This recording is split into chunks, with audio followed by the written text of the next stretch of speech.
Chapter 8. Fiery Transitions. The morning Anton LaVey died, Carla and I came home from the hospital, deeply grieving and exhausted. The black house was eerily silent, empty of the rich elemental vitality it enjoyed for decades, but would never regain. I retrieved Xerxes from my dad's area downstairs and held him tightly to my heart. We decided, since it was so close to Halloween, that we would wait a while to announce Dr. LaVey's death, to give us time to process our own anguish, and also to spare our members having one of our main celebration days tainted. Not that year, at least.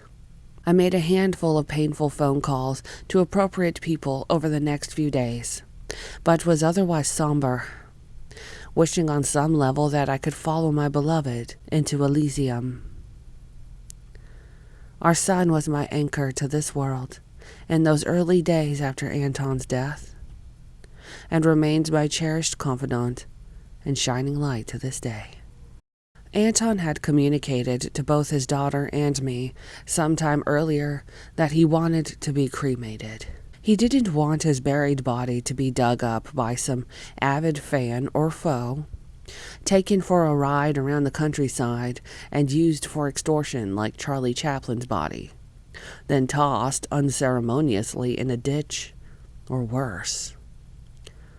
He didn't want his body to disappear for decades like Eva Peron either. He would have enjoyed being preserved like Jeremy Bentham, brought out for important meetings, or maybe even joining the many dear pets Anton himself had buried in the backyard over the years. But such options are not available to the deceased in America, so Carla made arrangements for her father's cremation. We held an intimate ritual before Anton's body was consumed by the flames, playing his recordings of the Hymn of the Satanic Empire and the funerary theme from the Satanic Mass CD.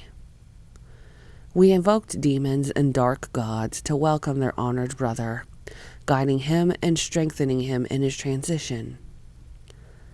We read a poem by Robert E. Howard called "The Men Who Walk with Satan," and said our goodbyes to Anton's cold form, then went outside among the marble tombstones to watch the smoke from his funeral pyre rise in ghostly shapes toward the cloudless azure sky.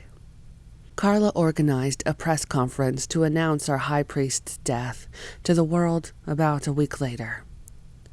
The supporters of the Wax Museum on Fisherman's Wharf, longtime supporters of Anton's, generously allowed us to place the life-sized figure of LaVey in the front chamber as we told the crowd of journalists about LaVey's passing, assuring them that the church he founded would continue. For some reason, the attending physician who signed his death certificate had mistakenly dated that document with Anton's death occurring on Halloween instead of the actual date of October 29th. Carla and I were willing to let it stand, as it certainly seemed appropriate. But Zena, in all spitefulness to her father, later amended LaVey's document to make it clear he most assuredly did not die on Halloween. Zena also came forward, not voicing regrets or grief, but rather to announce she had cursed her unfather, taking credit for killing him. She published a multi-page rant against LaVey, calling into question most details of his life's history, as well as accusing him of physical and emotional abuse, including animal abuse for good measure. Her motives were transparently personal, and most certainly influenced by her mother, Diane. Zena waited until 3 months after her father died to attack him directly, never allowing him the opportunity to fairly answer her accusations while he lived. Anton was a dominant, intimidating man of strong opinions and convictions, which he expressed with gusto.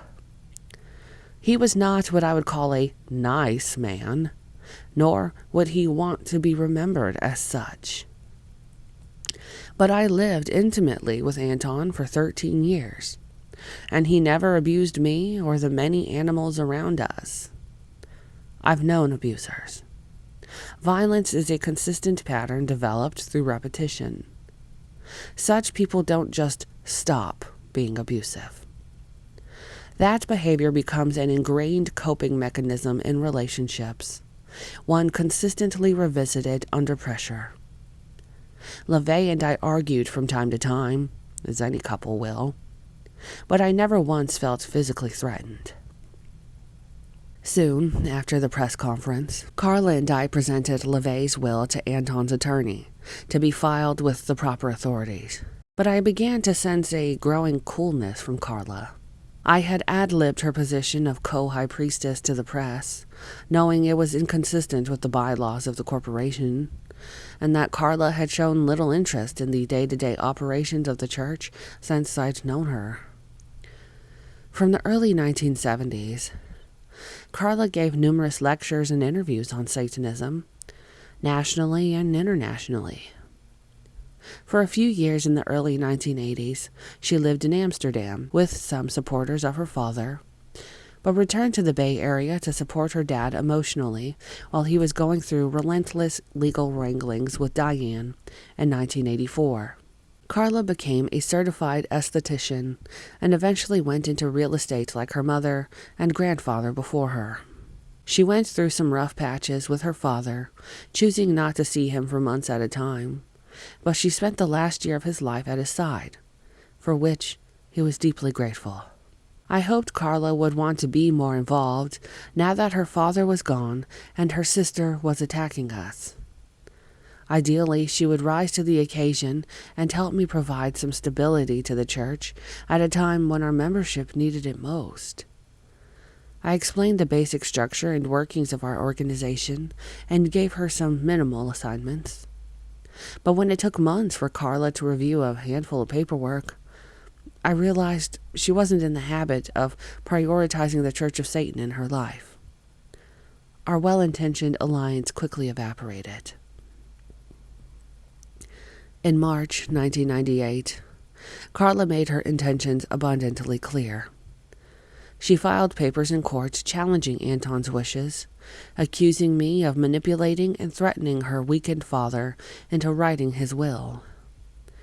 Carla claimed Anton had been in a coma, he never was, and that he was under heavy medication when he wrote his will. LaVey was sitting at the kitchen table in the Black House when he wrote it, and his handwriting was clear, stable, and recognizable. Carla never claimed that the brief document was a forgery, but since she chose to be out of our lives during that period, roughly from April 1993 until October 1995, she had no way of knowing what her father had been through during that time. Carla did know, however, precisely what her father's intentions were, since they were right in front of her in his own handwriting. She just chose to ignore them. The legal term for a handwritten will is holographic, and Anton's will was neither witnessed nor notarized. I knew it was unlikely to be acceptable to any probate court, but I still felt ethically obligated to present it. To keep it hidden would have been an insult to Dr. LaVey's wishes. He wrote the will, expecting it to be honored. Carla's challenge made both the Church of Satan and her father's estate vulnerable to attack. If I'd been appointed executor, I could have carried out the high priest's directives, dividing his property and steady royalty income equitably between Xerxes and Carla, leaving Xena out in the cold where she belonged, after betraying and abandoning her father as she did. Instead, Carla actually aligned herself with Xena, and even Diane, against me. They tore into me in court and provided encouragement to factionalizing shit disturbers on the internet. Rumblings of discontent and plans for new, competing organizations sprang up on e-lists and message boards. A few would-be satanic poobahs emerged, emboldened by the rift between Carla and me. The girls, as I came to call them, treated me like the Scarlet Woman instead of their father's loyal helpmate, or friend I had tried to be to both of them, and 4-year-old Xerxes like the bastard child they'd rather ignore completely. We got little justice from the probate court. The painful hearings and faxed negotiations dragged on for months. On July 22, 1998, I received more distressing news. Gros Venor, Don Werby's company that now owns the Black House, served me with an eviction notice. Don was a longtime satanic compatriot of LeVay's, as well as one of the most prominent hoteliers and property owners in San Francisco. Werby bought the house to satisfy the outrageous judgment against LeVay, and we paid rent to Gros Venor since that case was settled. But Don had a stroke some months before Anton died, and no longer held authority within his own company. I was instructed to vacate the property by the end of August. I still held out hope for saving our beloved Victorian and sent out letters to our membership in June explaining the situation, either to raise enough money to buy the house from Gros Venor or to encourage a wealthy member to purchase it. The house was well over 100 years old and in desperate need of loving repairs. It needed to be brought up to some level of authentic restoration to be granted the landmark status it truly deserved, which would have required serious renovations and expenditure. Carla's newly minted real estate license, I thought she must see how necessary it was to work to save the beautiful lady, to perhaps preserve it as a museum, as her father wished. But she made no effort to help. The land was exceedingly valuable, with many Victorians in the neighborhood being destroyed to work to save the beautiful lady, to perhaps preserve it as a museum, as her father wished. But she made no effort to help. The land was exceedingly valuable, with many Victorians in the neighborhood being destroyed to be replaced by ugly, boxy condominiums. The outpouring to save the Black House, though generous, at least one offer in excess of $750,000, could not match the high price tag Gros Venor put on the property. What money I raised for the Black House was eventually returned to the donors. I was paying the rent. Carla never contributed to the household expenses and was no longer occupying the house. In our unceasing legal negotiations through our attorneys, I urged Carla and Zena to keep LeVay's personal property, a vast collection of antiques, magical items, and ephemera built over the 41 years the Supreme Sorcerer had occupied the house, and 6114 California Street as long as we could. I knew that it could take years to evict uncooperative tenants, which might pressure the probate court to come to some resolution and appoint an executor.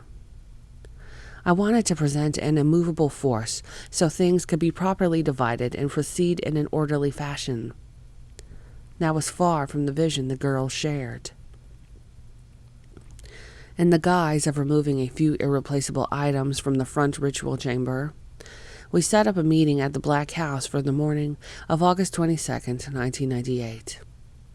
Our attorneys didn't attend, and the dozen or so items that were expected to leave the house were to be carefully videotaped and inventoried. Instead, Zena and Carla descended on the house like locusts, with large moving trucks and a couple of dozen friends, intent on dismantling everything in the house. By rights, I could have called the sheriff to have them all run off, but I felt it was more pragmatic to retreat from the reckless fray, allowing Carla and Zena to shoulder the responsibility of storing Dr. LeVay's personal property until there were legal decisions made, dividing the items equally among his 3 children. Because of the severity of the attack against the house, sledgehammering walls and removing doors, I could no longer secure our home.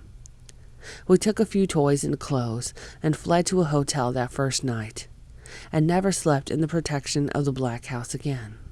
Unfortunately, the San Francisco Probate Court did nothing to protect the interests of Anton LaVey's only underage heir. With Anton's personal items stored away, the girls set their sights on attacking my rights to the Church of Satan. In their negotiations and personal interaction, they made it clear they had very little interest in the philosophical aspects of Satanism. Carla felt her father hadn't properly exploited the organization. Both of them wanted the income, what little there was, and they wanted to punish me by pushing me out in any way they could. After being vacated from the Black House, I returned to my hometown of San Diego to be with my father and try to regain some stability for Xerxes. I was running low on both financial and emotional resources. Yet the legal attacks continued. Carla had successfully broken LaVey's will. I couldn't risk a legal assault on the one aspect of Anton's legacy I felt most responsible for. To protect the Church of Satan, I was forced to sign away Xerxes' rights to a 1/3 share of Dr. LaVey's personal property. The girls agreed, most magnanimously, to grant Xerxes a few items to remember his father by. In an agreement on January 5, 1999, they begrudgingly agreed Xerxes could have the cursed Rasputin sled chair, the bed of nails from the front chamber, a sandjack pitcher, a large Baphomet sculpture, and an enameled altarpiece that stood on the main altar for decades. Xerxes received one of these items. Zena and Carla took everything else. But the legal wrangling didn't end there. Diane was not to be overlooked, insisting she deserved continuing income from not only the Satanic Bible, but from all LaVey's books and recordings in perpetuity. Diane's case was summarily dismissed. It was during that court case in the summer of 2000 that I had my final interaction with Carla. She looked shaky and drawn. As we started back into the courtroom after a hallway discussion with attorneys, Carla pulled me aside and said she was sorry everything worked out the way it did. I replied that it was too bad she had aligned herself with the wrong people. "I know that now," she said as I turned to go back into the courtroom. With that, Carla severed all ties with the Church of Satan. I presume she eventually split from Dr. LaVey's extensive trove of collectibles with her sister, though I am somewhat surprised that certain items like the Rasputin sled chair, the Hellfire confession chair, the bed of nails, the ornate sarcophagus cover, or Anton's beloved cord have never showed up at auction. Perhaps they are still in storage or quietly sold to discreet collectors. Carla still lives in the Bay Area and makes occasional Halloween appearances at small local venues. The Church of Satan never lost momentum during my personal grief and legal challenges. Our members expressed their wrenching sorrow, along with their determination to strengthen Dr. LaVey's organization and continue his vision. We closed ranks and kept going. Though our grotto system was time-consuming, it was fortuitous for our cohesion that the grottos were in place when Dr. LaVey died. That structure helped keep things consistent and united during that difficult time. Lines of communication were solidly established. Some isolated individuals used Dr. LaVey's death as an opportunity for dissent, but by far, the larger majority was overwhelmingly positive, supportive. Their loyalty was humbling and deeply appreciated. I had little time to linger much on the gravity of my position as Dr. LaVey's successor.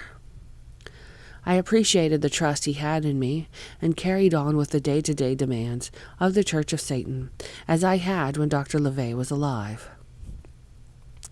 Anton's final interviews were published in various venues, expressing the same fire as Hell's foremost spokesman, without even a hint he would be gone in a matter of weeks. 3 interviews were published posthumously for Seconds Magazine, Velvet Hammer, and MF Magazine.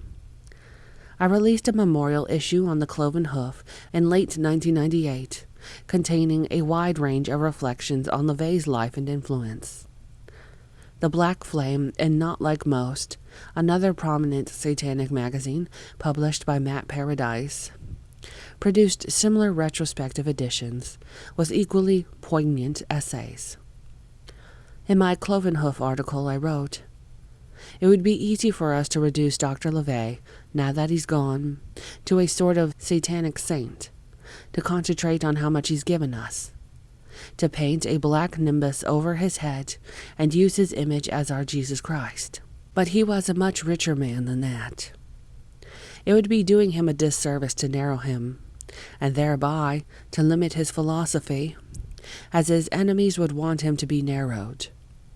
For those who became close to him, he created a vortex, a magical realm where everything is fraught with import. The very atmosphere became thick and heady with mystical possibility and subtext when in his presence. He had an incredible memory, a quick wit, an agile, complex mind. And he created a religion that was a reflection of his own dramatic, multifarious nature, reconciling apparent irreconcilables. His smuttiness and perversity were just as integral as the capes and shadows. Spurred by a resentment of complacent humans and a conviction that they needed to be offended and slapped across the face before they'll think. His sense of black humor and ironic disdain for the human condition was what he saw in the romantic antihero, Satan. And what he found lacking in all occult systems, he explored before founding the Church of Satan. In recognition of the first anniversary of Dr. LaVey's passing, Peter Gilmore and Peggy Nadramia spearheaded an evening of Diabolus and Musica in New York City in 1998. From Miss Nadramia. Instead of a solemn funerary rite, we decided to celebrate LaVey's life with the same vibratory tool he had used himself when conjuring: music. Pianist and composer Dr. Mark Birnbaum gave a concert in LaVey's memory at the Tenry Gallery in New York City. It was open to the public by ticket sales. Rather than simply imitate LaVey's style or musical choices, Dr. Birnbaum summoned him up with themes from Rosemary's Baby and the Hymn to Satan. It was a magical night with over 100 attendees. Video of the concert is available on YouTube. See Appendix 2. It was a moving and appropriate celebration of LaVey, with pertinent, sinister pieces by Bach, Debussy, Scriabin, Liszt, LaVey, and Gilmore. As scheduled, Anton's second essay collection, Satan Speaks, was published by Farrell House in the spring of 1998. LaVey's confident state of mind is evident, covering topics from humor to humanoids, from invisibility to time travel, with the same sanguinary contempt and uncomfortably pointed observations one finds delightfully present in all his writings. Parfrey also published Lords of Chaos in 1998, an exploration of satanic metal music by Michael Moynihan and Diederik Söderlind, concentrating especially on the bloody events certain Scandinavian rockers carried out. This book has since been made into a film by the same name. LaVey had granted Moynihan an extensive interview as a longtime friend and was able to hold forth on rock music, as well as his own music, his ideas on ritual magic, and the future of Satanism. In answer to the question, what is your response to black metal types who would accuse you of forsaking any real occultism or black magic in your philosophy of Satanism? LaVey answered, The Church of Satan acknowledges the potential of ritual magic and its practice. But there is also something else besides this. These people obsessed with occultism, who I call occult nicks, can't conceive of pragmatism being hand in hand with magic. We're too practical for people who are looking for the key. This is where these types are missing the boat. There's no rationalism, no grounding. We are the ones wielding the power. Satan has become ruler of the earth. Our image of Satan demands not worship, but skepticism and rational inquiry. In our personal practice of Satanism, there is no limit to the supernatural you could put into it. Some can consider their performance on stage a ritual, a very powerful one, for whatever purpose. I advocate that. An emotionally charged rock concert performed by dedicated Satanists is today's rally, ritual, and call to arms. Besides publishing books by and about Anton LaVey, Adam Parfrey had the foresight to purchase the domain name churchofsatan.com, fearful that another satanic wannabe group would snap it up.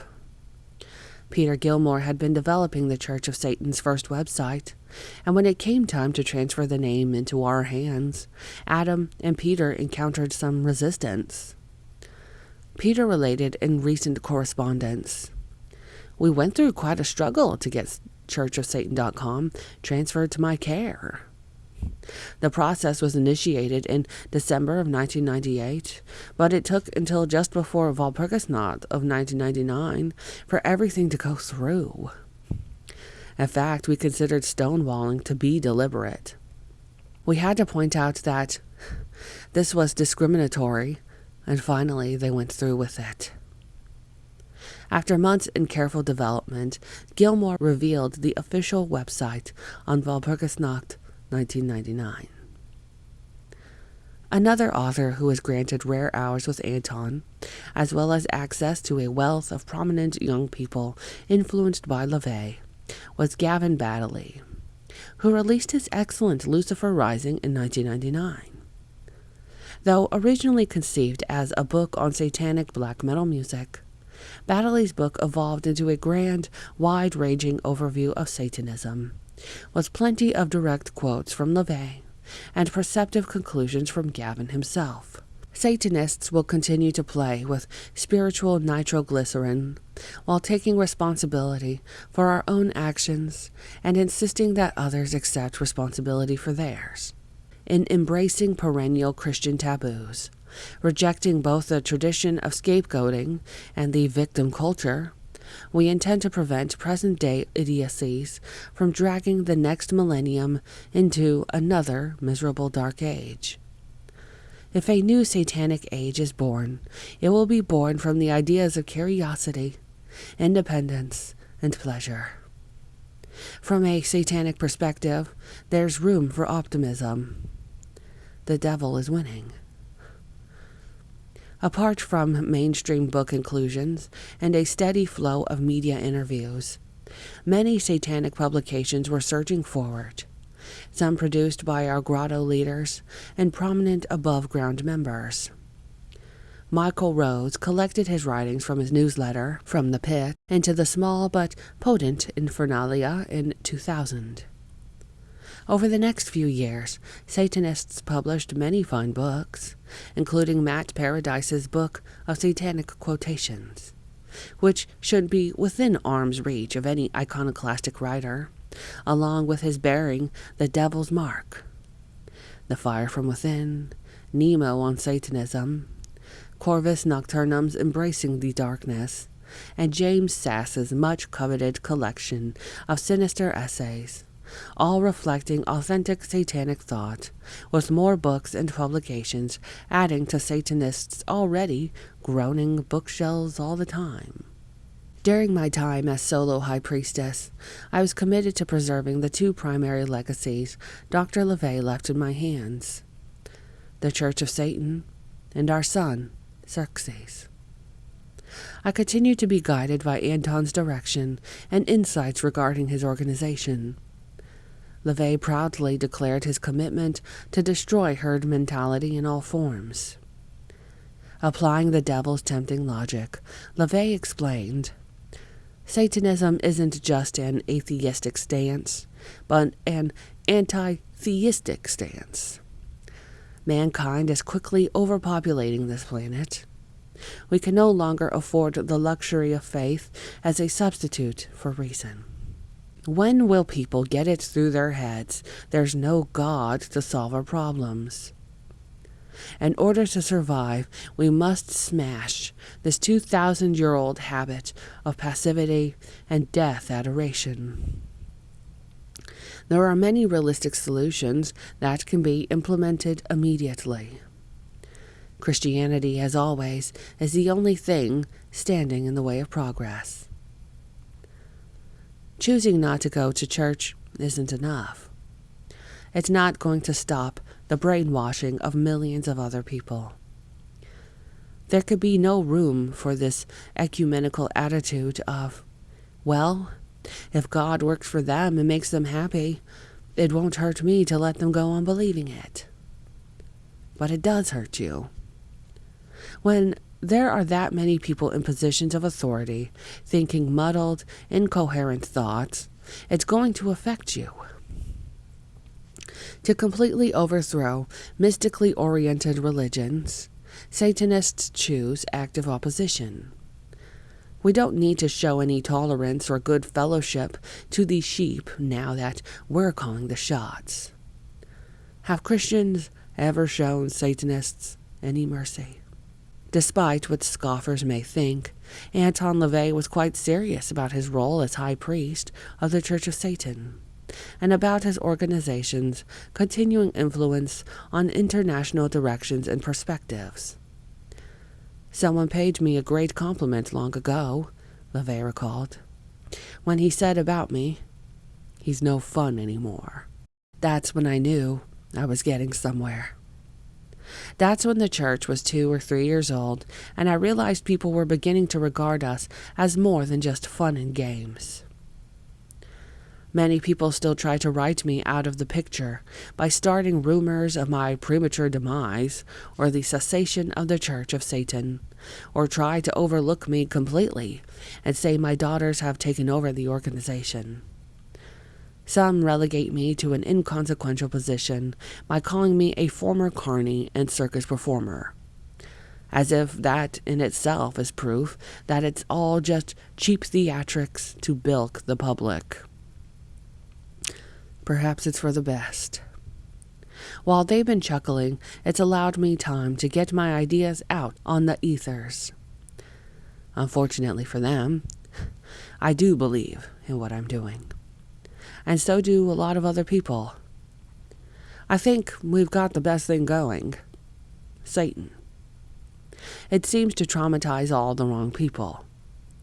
Satanism is an arena they can't fight in. LaVey did indeed have an effect on people that consistently evoked strong emotions. People who disliked him couldn't just walk away. They seemed compelled to stand publicly against him, as if he carried a blight or a curse that must be blotted out. Many tried their level best to destroy him while he lived, and to destroy his legacy after he died. Diane, Carla, and Zena at the head of that line. Numerous would-be satanic groups, usually claiming to be evolved beyond LaVey's simplistic ideas, or claiming to have the authentic, revealed truth from Satan himself, have tried to steal or undermine what he built. Even the Black House, as an extension of LaVey's evil, a living avatar for his philosophy, that had to be destroyed, utterly and completely, salting the ground so it wouldn't infect anyone else. It was unceremoniously and painfully torn down in October of 2001, as if that could eradicate it from memory and history. Instead, like a martyr to a case, the Black House was becoming an enduring icon of strength and defiance on its own. People saw it as a dark Mecca before LaVey died, and now refuse to let its memory die. It is depicted in t-shirt images, paintings, sculptures, and even little lapel pins. Usually there is no title attached to the image, just the unmistakable lines of that house that haunted so many of us, calling us to action, and still does. I haven't spoken much, publicly or privately, about the specifics of why I made the decision to pass the Church of Satan to other hands, nor the reason I chose Peter and Peggy as my succeeding high priest and high priestess. In the introduction to Peter's excellent essay collection, The Satanic Scriptures, I wrote, "When the time came for fresh, invigorating blood, the choice for high priest became obvious to me. Years ago, when some young Turk would come on the scene, claiming to be the great black hope of Satanism, Dr. LaVey used to say, 'Can he come up with the goods?' Not ego. Ego was easy. We're Satanists. But the man I needed had to have much more substance than that. He couldn't be just another guy in a swirling black cape, looking to get his face in front of the media. What goes on in front of the camera is but a mere sliver of what actually has to get done to keep this organization going. I needed the new high priest to be the head administrator, making sure all the jobs are getting done at the same time. Our high priest had no time for snoozing comfortably on his diabolical throne or preening in front of the looking glass. Questions must be answered. Attacks must be deftly parried. And the impetus to keep the organization going has to come from an extraordinary conviction that what you are advocating is right. Peter H. Gilmore has fulfilled these requirements ninefold. Peter's erudition, wisdom, and talent are self-evident and impressive. I assumed that would be enough. Yet, a certain murkiness remains about how Peter Gilmore got his job, leaving the door open for some uncharitable souls to speculate. A, that nasty misogynistic Anton LaVey passed the Church of Satan directly to Peter Gilmore, or B, while acknowledging my brief presence as sole high priestess, whispers persist that Peter and Peggy bought the Church of Satan from me, assuming others are as soulless as they are themselves. For history's sake, certain details of my decisions should be recorded, so there is no confusion about Dr. LaVey's intentions, my motives, or Peter and Peggy's motives in accepting their new roles. Anton was never quite convinced he didn't conjure me up, and in a real sense he did.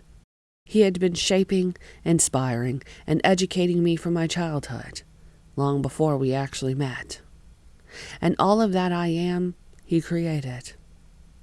I had been a satanic advocate from the age of 12. My entire intellectual life centered on the writers, movies, music, and references Dr. LaVey pointed us toward, as many of us have been. And I was well-tempered through the era of the satanic panic and leading the organization, resolutely and brashly. Dr. LaVey made sure I was well-trained and fully equipped to carry on once he was gone. He wrote out not one, but 2 declarations of my position as high priestess, because, according to our Articles of Incorporation, it was the responsibility of the high priestess to take over all aspects of the Church of Satan, should the high priest become incapacitated. Dr. LaVey appointed me high priestess, and he expected me to run the Church of Satan until his death, as he had done. He taught me how to take his place and duly initiated me. We never talked about further succession. In truth, during those final months, we were fighting for his life, not worrying about any legacy or what would come after his death. He wanted me to run the organization and for the house to be preserved by Carla and myself as a museum, if we could. We certainly weren't planning on Anton dying. He was relatively young, at 67, and we assumed he had many years ahead of him. Anton was rather superstitious about wills and plans for death. Generally, LaVey felt any ideas of planning for death were magically unsound. As mentioned, he hand-wrote out his will, not witnessed or properly written by an attorney, only because he felt he had to. He was adamant in wanting his writings and possessions preserved for Xerxes, and thought the will would accomplish that. His daughters seemed less than interested in him at the time. Little did he know how that would change. LaVey knew in his last days that he had done all he could, held on as long as he could, taught us, shaped his vision as completely as he was able. The rest would have to be up to us. Anton died knowing the organization was in good hands with me, that I would move seamlessly to the fore, where I had already been firmly established for many years, and that I would be at the helm until I died, as he was before me.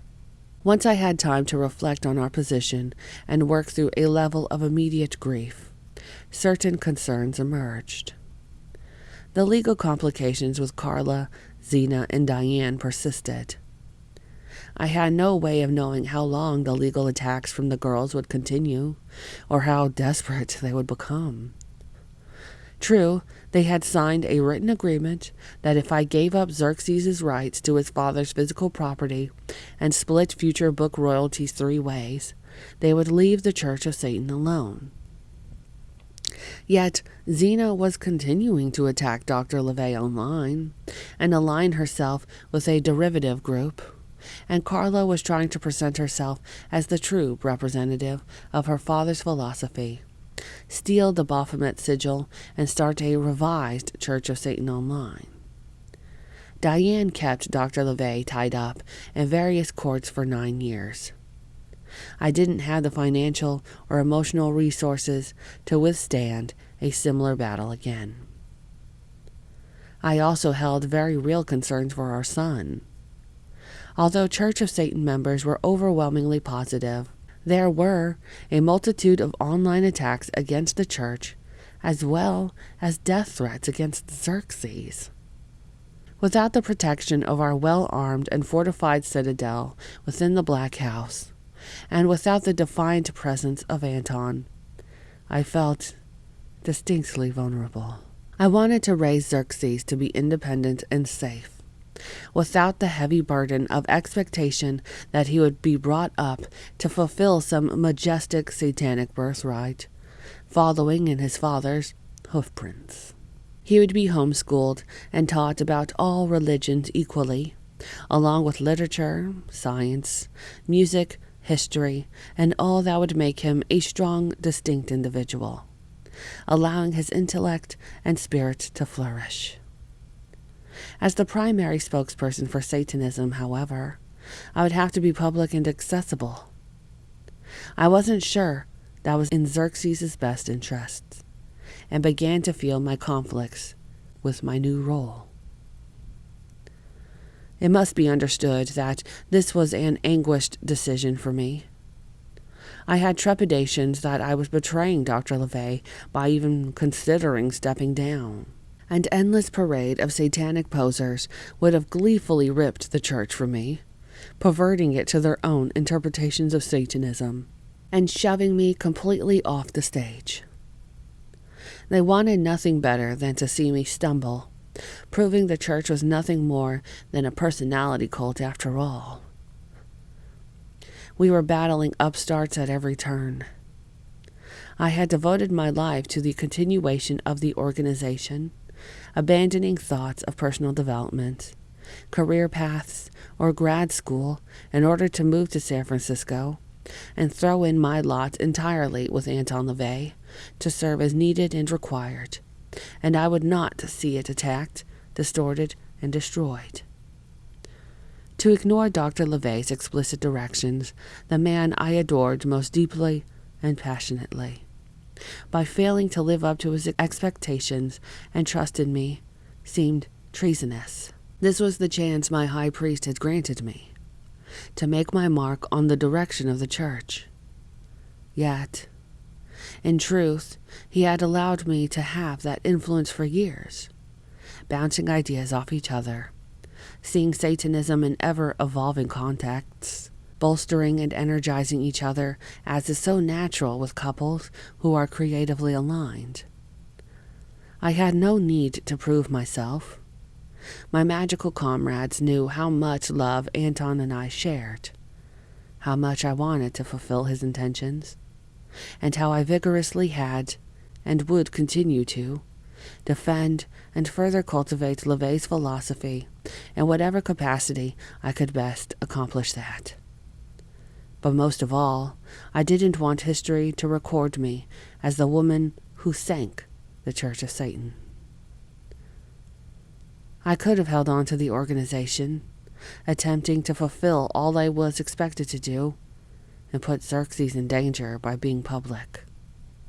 Or I could apply an arcane alchemical formula with which to cleave my essence in 2 additional people. As destiny would have it, there were 2 members who were working as tirelessly as I was to promote, defend, and preserve the Church of Satan in the wake of Anton's death. Peter Gilmore and Peggy Nadramia never criticized me, never whispered that they could do a better job, or that perhaps the organization was too burdensome for me. They only did all they could to help me run the organization smoothly. They stood boldly beside me, carrying on with the business of East Coast representation and internet battles, protecting the organization and our Baphomet sigil, granting me the same respect and support they had so freely and ardently given to Dr. LeVay himself. They became my staunchest supporters and dearest friends, defending and encouraging me when I felt my most emotionally vulnerable. Magical workings, I broached the subject to Peter and Peggy, along with the Council of 9 in 2000. These are the arguments I respectfully placed before the council. 1. My stepping down from the high priesthood would perhaps protect the Church of Satan. Carla and Zena were attacking with sustained fervor, largely, it seemed, because of their resentment and hatred of me, personally.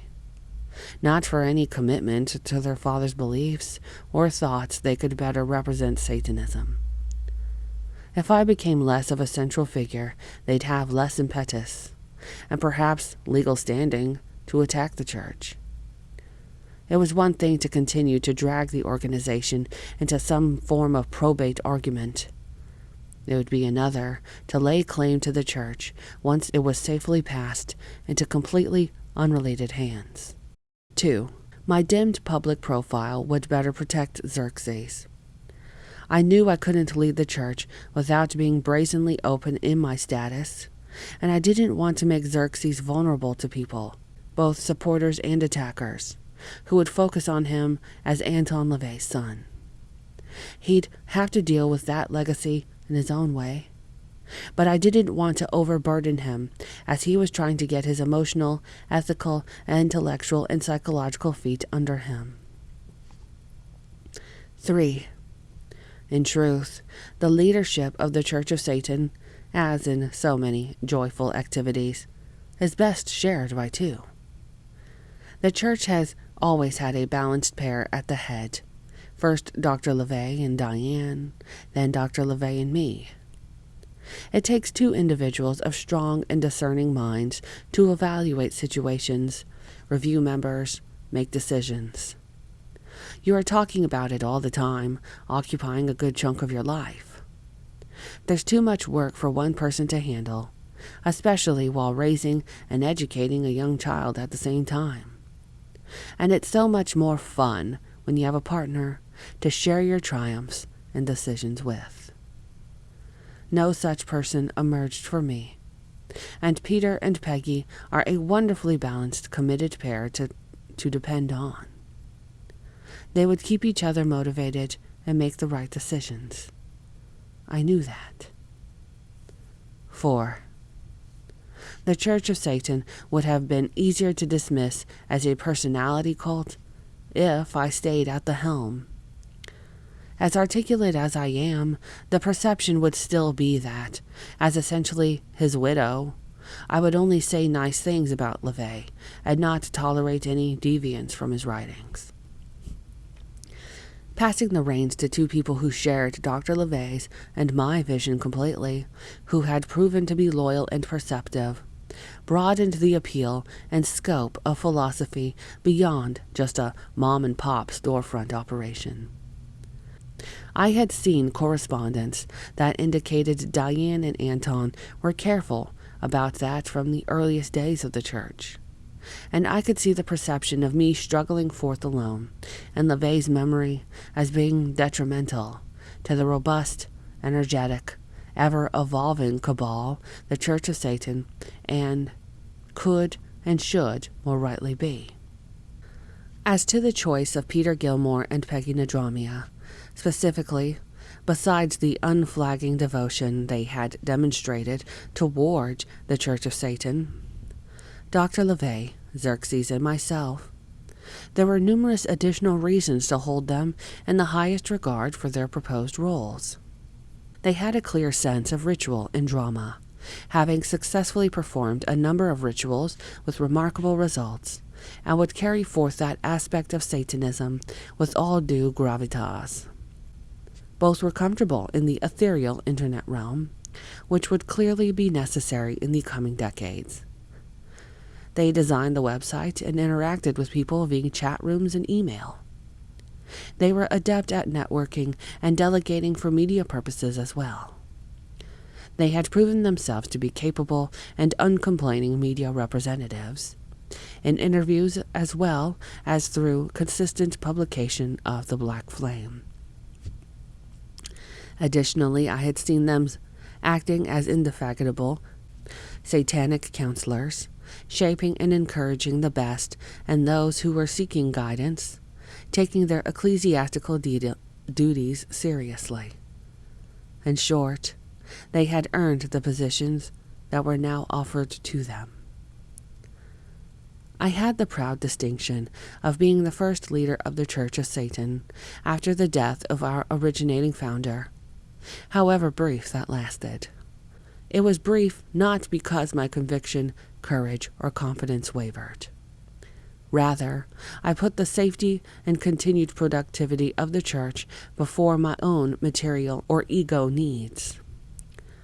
Once resolved in my course, with the approval of the Council of Nine and agreement from the two primary players, I realized it was best to move quickly to protect the momentum and integrity of our organization so that it could be shielded from legal assault and not be slowed down. I had the good sense to perceive my specific constraints and not to let ego, counterproductive pride, best intentions, or a misguided desire for a strong magical feminist statement cause me to hesitate. For history's sake, I feel compelled to add that because my tenure as solitary high priestess was so brief, only 5 years, though my entire time as high priestess was 12 years, our detractors sometimes comfortably overlook an essential truth of the organization and of Satanism itself. We cannot be summarily dismissed as a misogynistic, fascistic, old boys' club in which LaVey passed his leadership position directly to another man. Au contraire. Anton took particular pains to pass his organization on to the woman he adored, trusted, and respected. The second leader of his legacy was, by his explicit direction, a woman. It is particularly galling when ill-read Wiccans, who should know better, and others misrepresent the Church of Satan as being patriarchal or exclusively male-oriented, gravely cautioning against us to those who may be interested in pursuing left-hand knowledge. The Satanic Bible contains female goddesses and demons and evocations right alongside male and other entities, as anyone can clearly read. Anton LaVey wrote extensively of his admiration and dependence on females, including throughout The Satanic Witch and in his essays, particularly on women, or Why My Right-Hand Man Must Be a Woman. He trusted few men. They often felt intimidated by LaVey, reacting in posturing, bullying, or underhanded ways from the time Anton was a teenager. LaVey's philosophy is dynamically feminist, and the organization he built is supremely supportive of strong, intelligent, daring women who apply satanic feminism for their own bewitching achievements. He long acknowledged what others, either disparagingly or admiringly, had written before him, that women are eternally and naturally aligned with the devil. As I put it in an interview on satanic feminism for Bust magazine in 2018, man is made in God's image. But woman, because of her intense sensuality, connection with birth and the earth, and her inherent defiance of God and listening to the serpent, and leading man to disobey God, seeking wisdom and life, to make herself like God. She is the enemy of righteousness and submission, and will, by her very nature, always lead man into lust, sin, and eternal perdition. Satanic feminism pridefully revels in that damnation, gaining power from it. High Priestess Najamia stated, regarding any differences between what Satanism brings to men or women, in its pure form, Satanism is a philosophy that is applied by an individual to the circumstances of his or her own life. It is unique for each person, regardless of his sex, race, age, etc. To say that it holds different things for men than it has for women is to miss the point of the liberating nature of this groundbreaking philosophy. That said, if we must generalize and look at humans as groups, which is quite natural for us to do, then it's possible to conclude that women are usually not encouraged to indulge in certain emotions. As little girls, we're not allowed to be angry. We're discouraged from expressing hatred or even dislike. While it's expected that a boy may lose his temper or defend himself and his possessions with aggression, women are taught to use other coping mechanisms.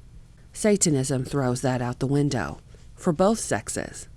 So it could be reasonably concluded that women may experience a more profound emancipation when they embrace Satanism. The other major religions of the world have more or less placed women in a subservient role to men.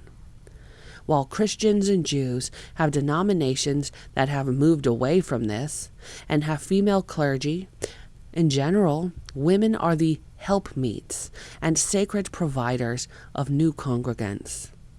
In other words, babies. Pagan religions, on the other hand, have a tendency to place women above men. While there are warlocks and wizards aplenty out there, it's really the chicks who are running the show in modern paganism.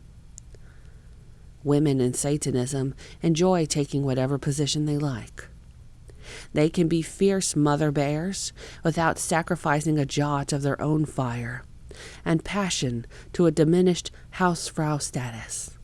They can run a corporation and kick the mommy role to the curb, or just allow their spouse to be the caregiver for their progeny without any guilt or second thoughts about missing their God-given role. In light of all of this, it's good to remember that female deities have been just as fierce and scary as any male devils throughout history. Of course, I will always include my favorites when we chant the infernal names. Ishtar, Kali, and Persephone, all personify that most essential aspect of Satan as the dark driving force in nature, which both creates and destroys. They inhabit the underworld and preside over the mysteries of life and death. These female denizens of the infernal realms bestow love and passion, but are terrifying when they are crossed. Don't get in their way or mine. Yet, some who would dissuade people, especially young women, from looking further into Satanism as an attractive religious option, paint us as male-dominant, rewriting history and ignoring LaVey's appointment of a woman as his successor. Verifiable documentary evidence stands in clear refutation of such transparent, self-serving falsehoods. We have never obscured the path of transition that led to our current high priest and priestess's well-deserved appointments. There are those, however, who twist every way possible, throwing empty accusations at the Church of Satan without giving even cursory attention to our history or our present leadership. 2 of the 3 highest positions within the Church are occupied by women, as are many of the Council of 9. This speaks not only to the conviction of our founding high priest, but to the respect with which women are treated in our organization to this day. By confessing and enumerating my private struggles and stepping down as high priestess, I do not mean in any way to compromise that infernal sorcery of destiny and inevitability that resulted in this sinister triumvirate that has led the Church of Satan for the past 18 years. On the contrary, as with all magic, the complications and details only make the results more startling and poignant. It is a much stronger truth to say that the organization was passed to Anton LaVey's confidant, lover, and magical acolyte, who, after agonizing and deliberate reflection, passed that mandate on to a couple who had proven themselves to be wise, magically astute, talented, unfailingly loyal, perceptive, selfless in their service to the Dark Lord, and masters of both lesser and greater magic. If Peter Gilmore and Peggy Nadramia had not been firmly at my side in daily communication, understanding my entire heart, in precisely the roles they had merited at that time, had we not been in such singular accord on all the issues mentioned above, I would have held on to the Church. I could trust no one else to act as I would act. My need to protect my son would have kept me constrained from bold public representation during a critical period of the Church's existence.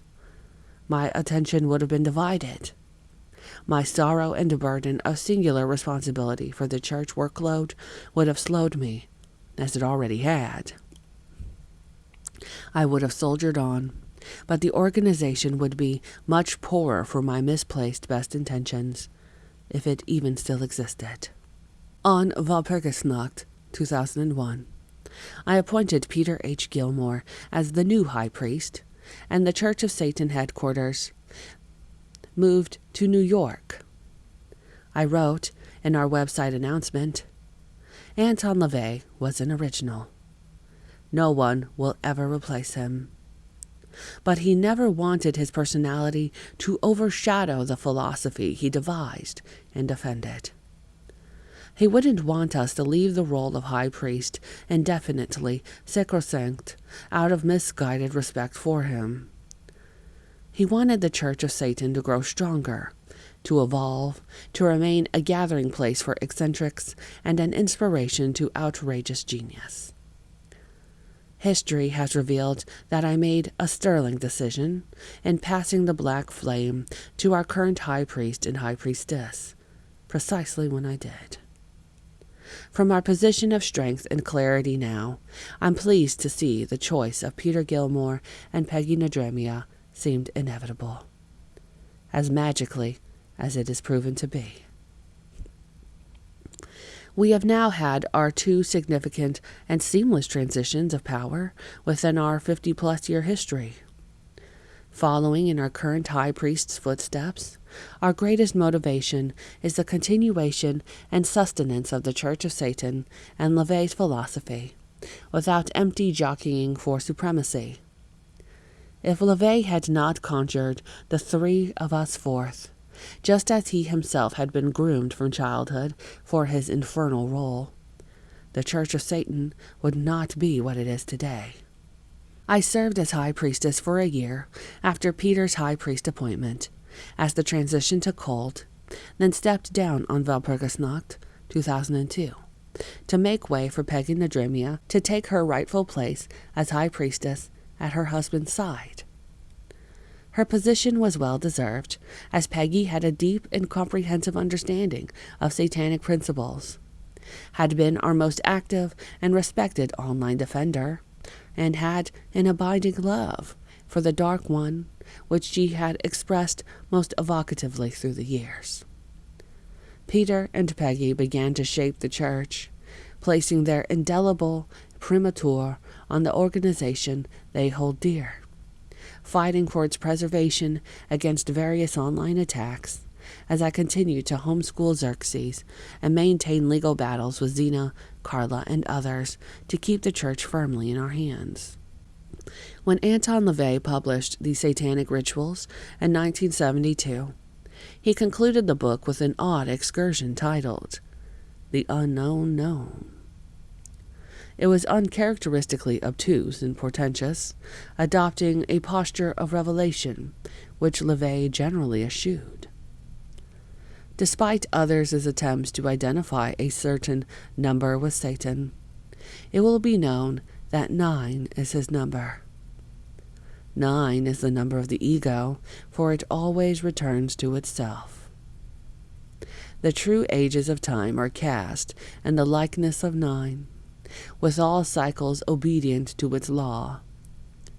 All matters of terrestrial concern may be evaluated by the infallible resolution of 9 and its offspring. Action and reaction relative to humanity's tribal needs are contained within successive 9-year periods. The total of both 18 years is called a working. The 20th century has prepared us for the future, and the coming age of fire was well heralded in the last working years of the Ice Age. The infant is learning to walk, and by the first working year of his age, that is to say, 1984, he will have steadied his steps, and by the next, 2002, he will have attained maturity, and his reign will be filled with wisdom, reason, and delight. I met Anton LaVey in 1984. I was transitioning to Magistra Templa Rex in 2002, as I was apparently destined to do. If anyone has ever been summoned to religious service, with all the attendant sacrifices and satisfaction, we 3 most certainly have been. It was time for 2 of my most cherished, sinister comrades to step forward into Lucifer's bright light and claim their rightful positions as the primary forces within the Church of Satan.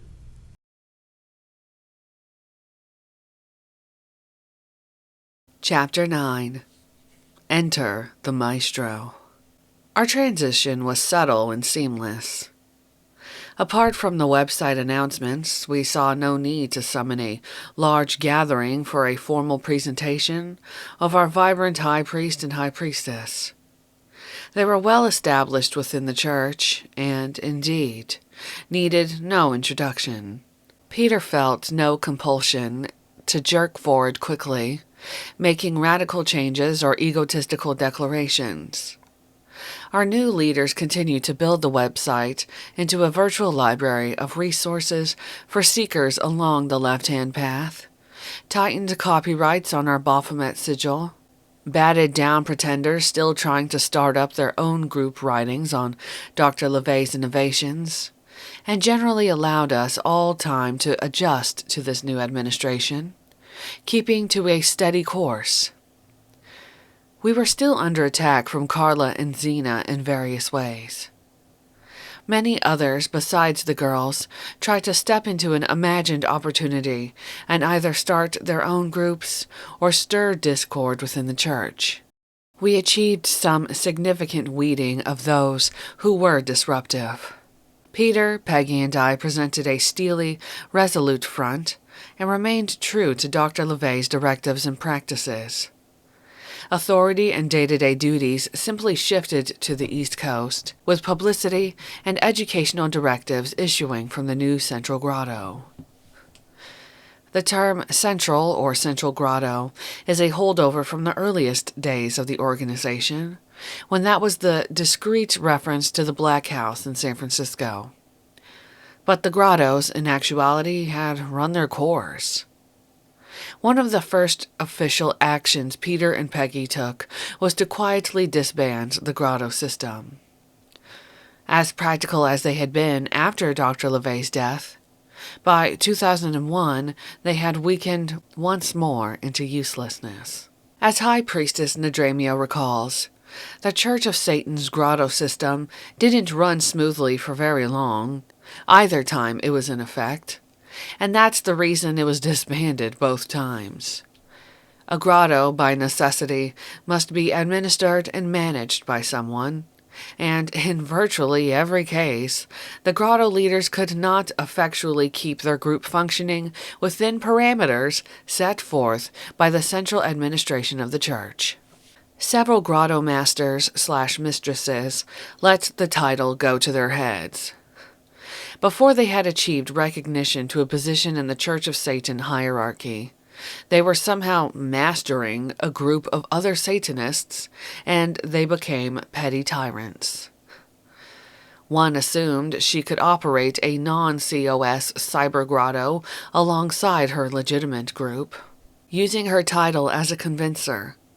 Another, citing one of the grotto's missions to educate the public about Satanism, gave public lectures about sexual fetishes, and a library where there was no age restriction for attendees.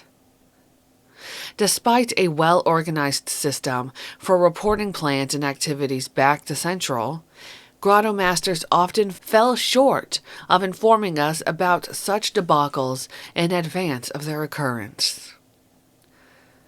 In terms of the functionality of grottos, from a member's perspective, there were many disconnects.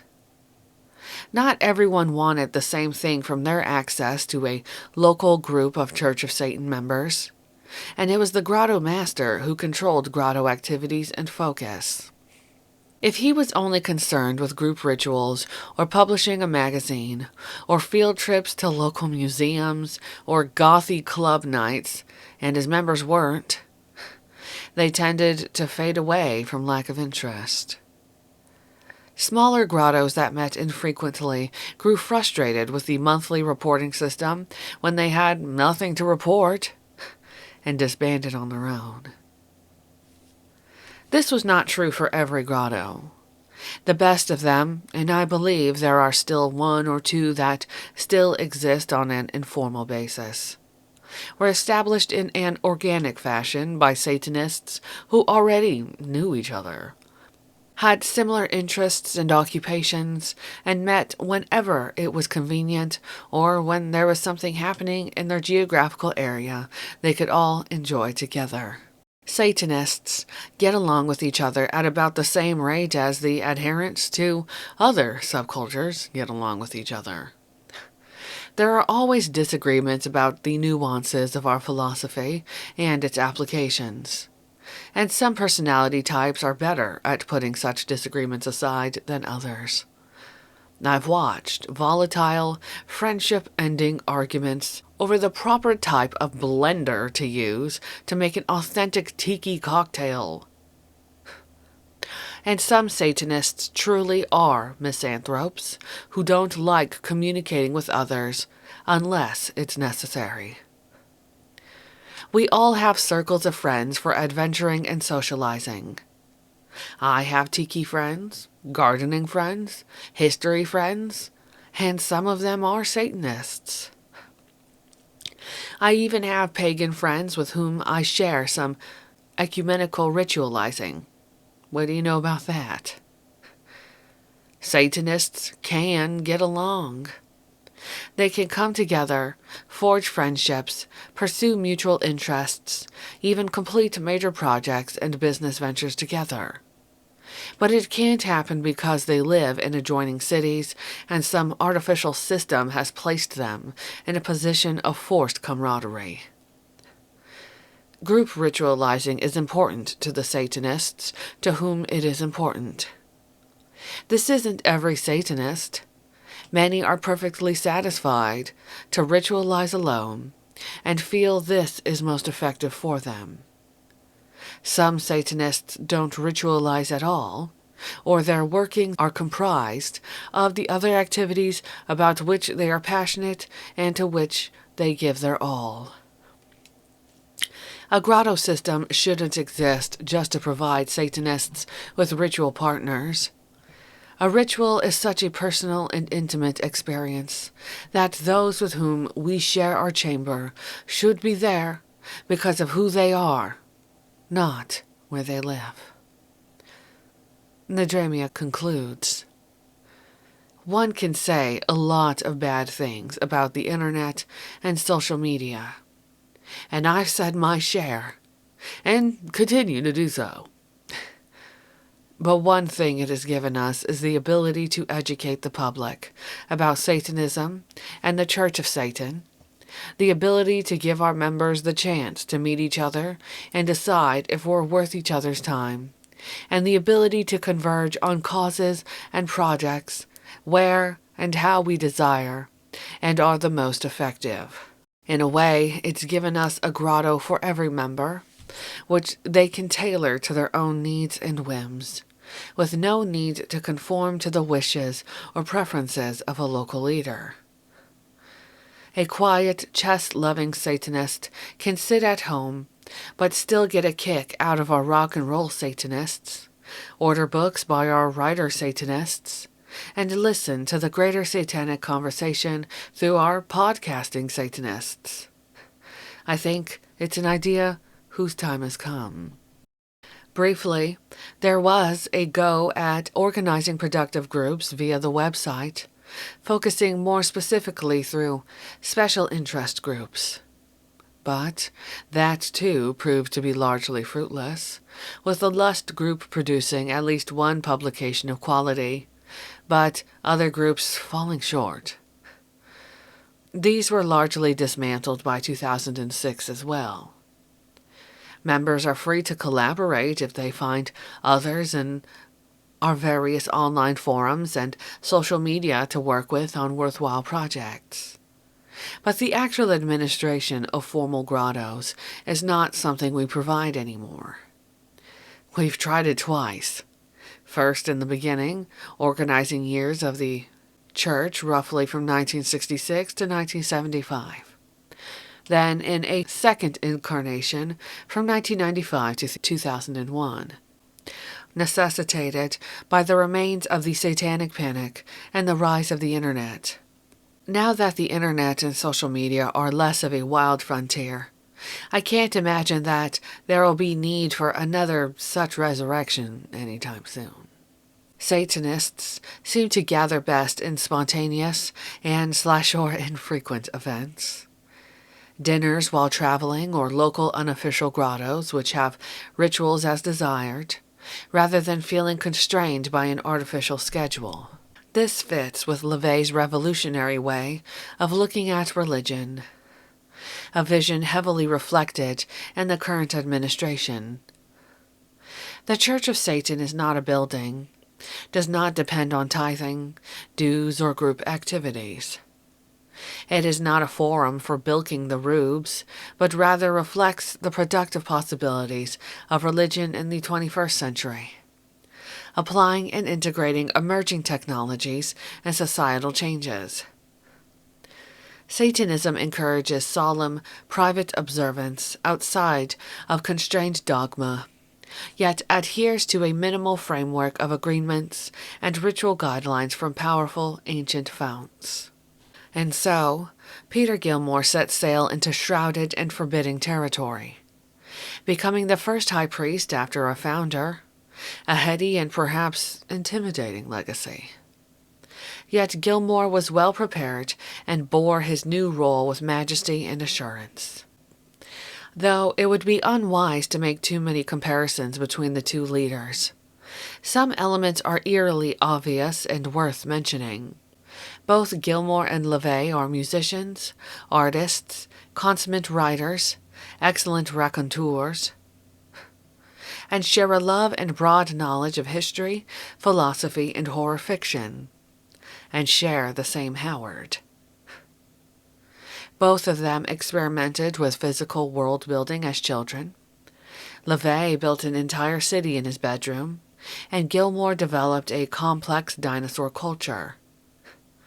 The fact that both are intelligent, skeptical, and misanthropic by nature, yet through a more artistic, romantic lens, can still enjoy the drama, unbridled joy, and existential ache that is the state of being a human, while entertaining possibilities for magic and mystery make them more powerful sorcerers. Peter Howard Gilmore was born May 24, 1958, in Paterson, New Jersey, and raised in upstate New York, where he met his beloved Margaret Nadramia in high school. Peggy, though born in the Hell's Kitchen neighborhood of Manhattan, grew up around Greenwood Lake. She vividly remembers the initial flashpoint of hellfire in her life.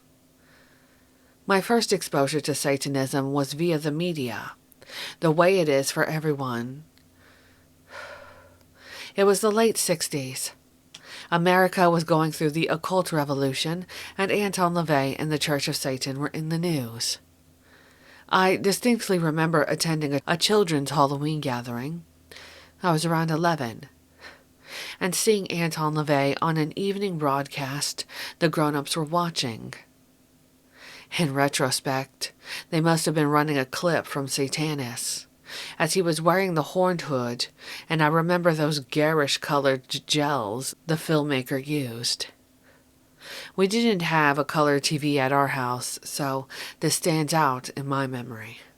Several years later, I met Peter H. Gilmore in high school. He described himself as a Satanist and said I could read his copy of the Satanic Bible. But first I read The Devil's Avenger, which had turned up in a bag of second-hand paperbacks my mom brought home from an aunt's house. Reading material was considered communal property in my extended family. Once safe in the knowledge that Peter's philosophy didn't involve hurting animals or people, I accepted the offer, and like so many others before and after me, I saw myself in the pages of the Satanic Bible and considered myself a Satanist from that day forward. I feel like I should be saying more than this. I've read hundreds of active membership applications now for the church, and the story is the same for so many others. But this is literally all there was to it. Peter, likewise, drawn early to the darkness, eagerly devouring the Satanic Bible at age 13. He has described the Church of Satan as the motivating philosophical force in my life. Since then, his solitary childhood wanderings throughout the woods of the lower Hudson Valley yielded an early appreciation for the natural world, where he was free to discover secret waterfalls and caves, bringing home various turtles, snakes, and other biological treasures. Like LaVey, Gilmore built his own cities and models, making a study of early civilizations and their myths. As Nadramia describes in her brief biography of Gilmore, included in his book, The Satanic Scriptures, Peter quickly concluded that all these myth systems were on the same footing. Interesting stories made up to help people feel more important in the vast scheme of things, when in fact, They were no higher or lower than the bears he observed in the woods, or the hawks that gathered, that soared overhead. The animals he admired didn't need gods, and neither did he. In applying Satanism from such an early age, Gilmore gained respect from his teachers and peers, spearheading an expedition to France for their French club while still in high school. Peter became yearbook editor-in-chief, the valedictorian of his graduating class, and earned his way to the top of their school's National Honor Society list. Gilmore found his love for books, art, and music driving him to ever richer veins of outrage and growth. His experiments in collage, drawing, and oils began to yield hellish, surrealistic visions. His tastes in music were decidedly anachronistic. Peter was natively drawn to composers of wicked complexity and diabolical insight. Gilmore would sometimes stay awake for days, blasting Mahler, Bruckner, and Beethoven, missing school, driven to fulfill his unearthly artistic creations. Peter's disturbing self-portrait attracted Miss Nadramia's attention at an art exhibit of promising young artists at their school when they were both juniors. His best friend, Laurie, identified Peter as a student in her social studies class and introduced them. After he and Nadramia married soon out of high school, on Halloween 1981, they moved, appropriately, back to Hell's Kitchen. Gilmore first enrolled in the film program at the School of Visual Arts, compelled to explore a more active medium for his paintings.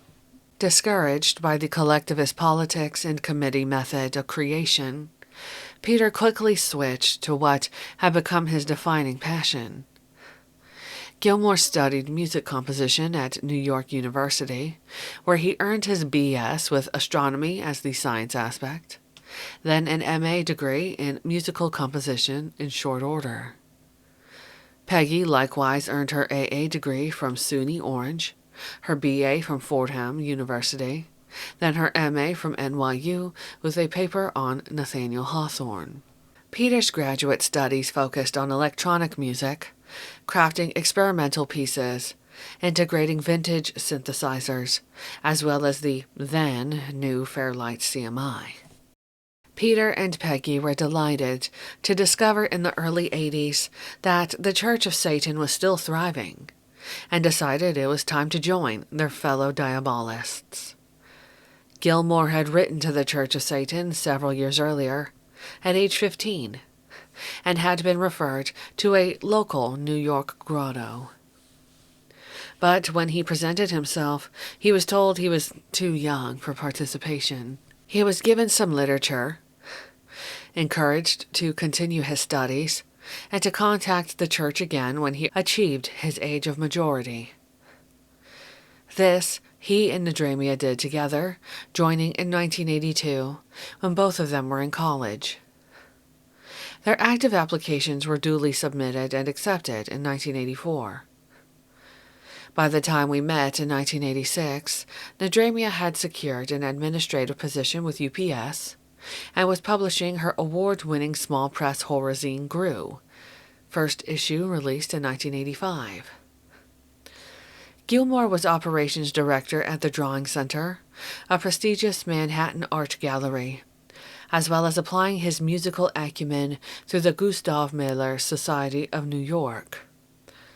Peter served on their board of directors, designed their newsletter, Wunderhorn, and also designed and produced the Society's first website. As related earlier, Gilmore and Nadramia both grew to be able warriors, tempered in the fires of the Satanic Panic. Peter began publishing The Black Flame in 1989, and in that same year, Peggy published Narcopolis, a collection of dark poetry with this dedication: to Anton Xander LaVey, awake in a world of dreamers. He alone plays the chords of darkness. though Magistra Nadramia was primarily focused on coordinating our online forces. Publishing grew and acting as assistant editor of The Black Flame. She did find time to pen a passionate piece she titled My Dark Satanic Love in 1993. It was a well-received reflection of Peggy's poetic side. With flowing images and soaring language, she describes the enduring joy of being a Satanist and holding herself as her own god. Gilmore gave numerous radio, television, and eventually web interviews throughout those years, and since becoming high priest, including venues such as the History Channel, BBC, Sci-Fi, Point of Inquiry, and Bob Larson's Christian radio show. Peggy Nadramia and Peter Gilmore thus strode confidently onto the stage of history. It is instructive to glimpse our current high priest's responses to Gavin Baddeley's questions when he was interviewed for Lucifer Rising in 1999, as it offers Gilmore's thoughts soon after Anton LaVey's passing.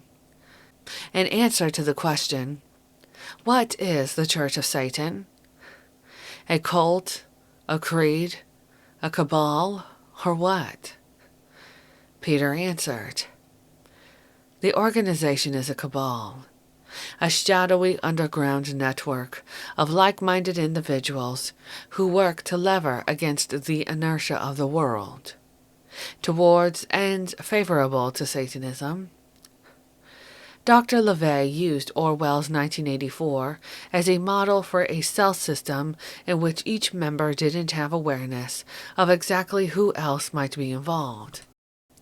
This allows for those who are famous to express their allegiance, but then not be the target of lesser members seeking a shortcut to stardom.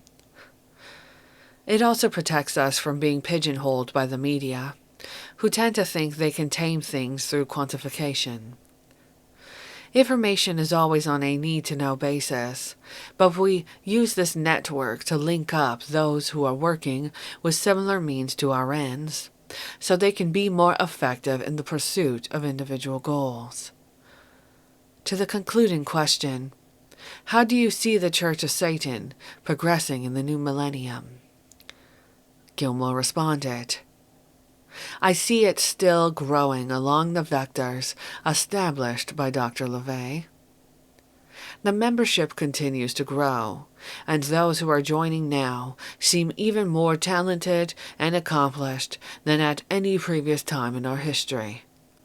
They come to us not out of curiosity, as we have ample literature in print, audio, and video media to satisfy that, but out of commitment to forwarding the ideas embodied in our literature. These fellow pack members share our vision of a world where the natural balance has been restored. They are capable of moving things forward on all fronts. It is an exciting time. Satanism is for the living, and we are all living our lives to the fullest and building the structure that we trust will have a lasting influence during the new millennium. Today and tomorrow belong to us. The new high priest posted an extended and inspirational State of the Church address to our website on October 12th after his appointment. In it, Peter reinforced our policies regarding support for creative individualists, while making it clear that we will never be a clubhouse for those who can't make friends.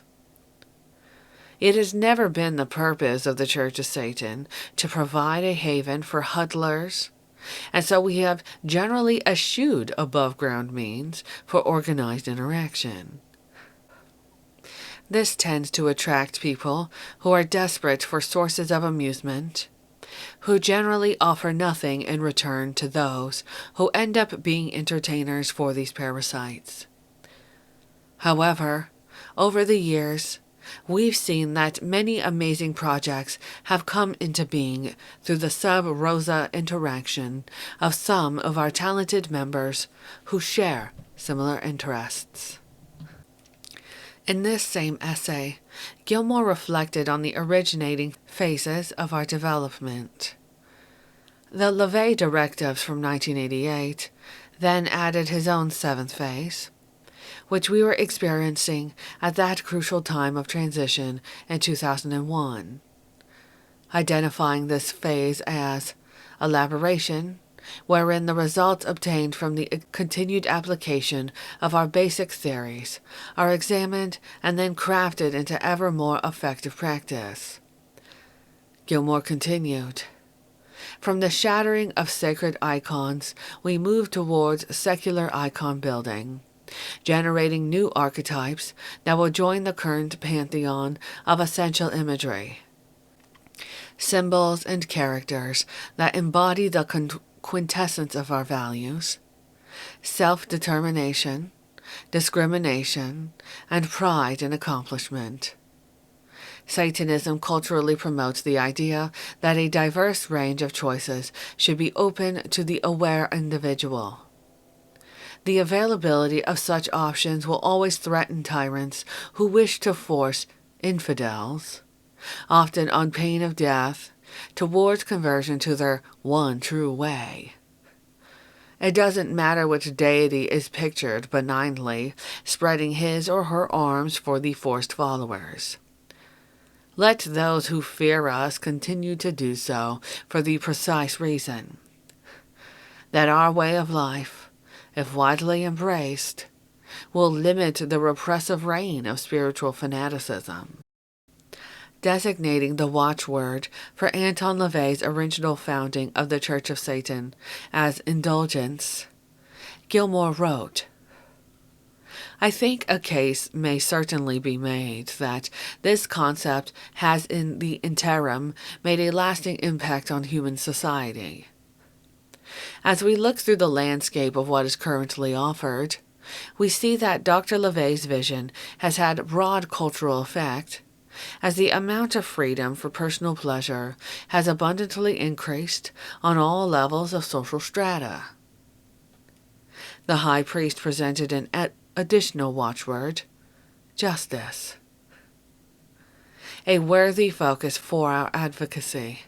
Only you can take credit for your successes, and only you must be at fault for your failures. It is high time to put an end to the perpetual whining, finger-pointing, and begging for special dispensations.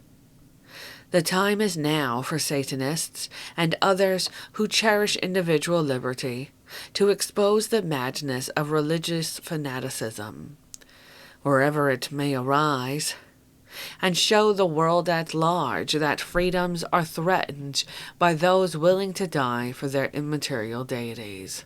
In conclusion, Peter stressed that our organization and philosophy are both organic and ever-evolving, for they are predicated on the continued deepening of our understanding of the beast called man.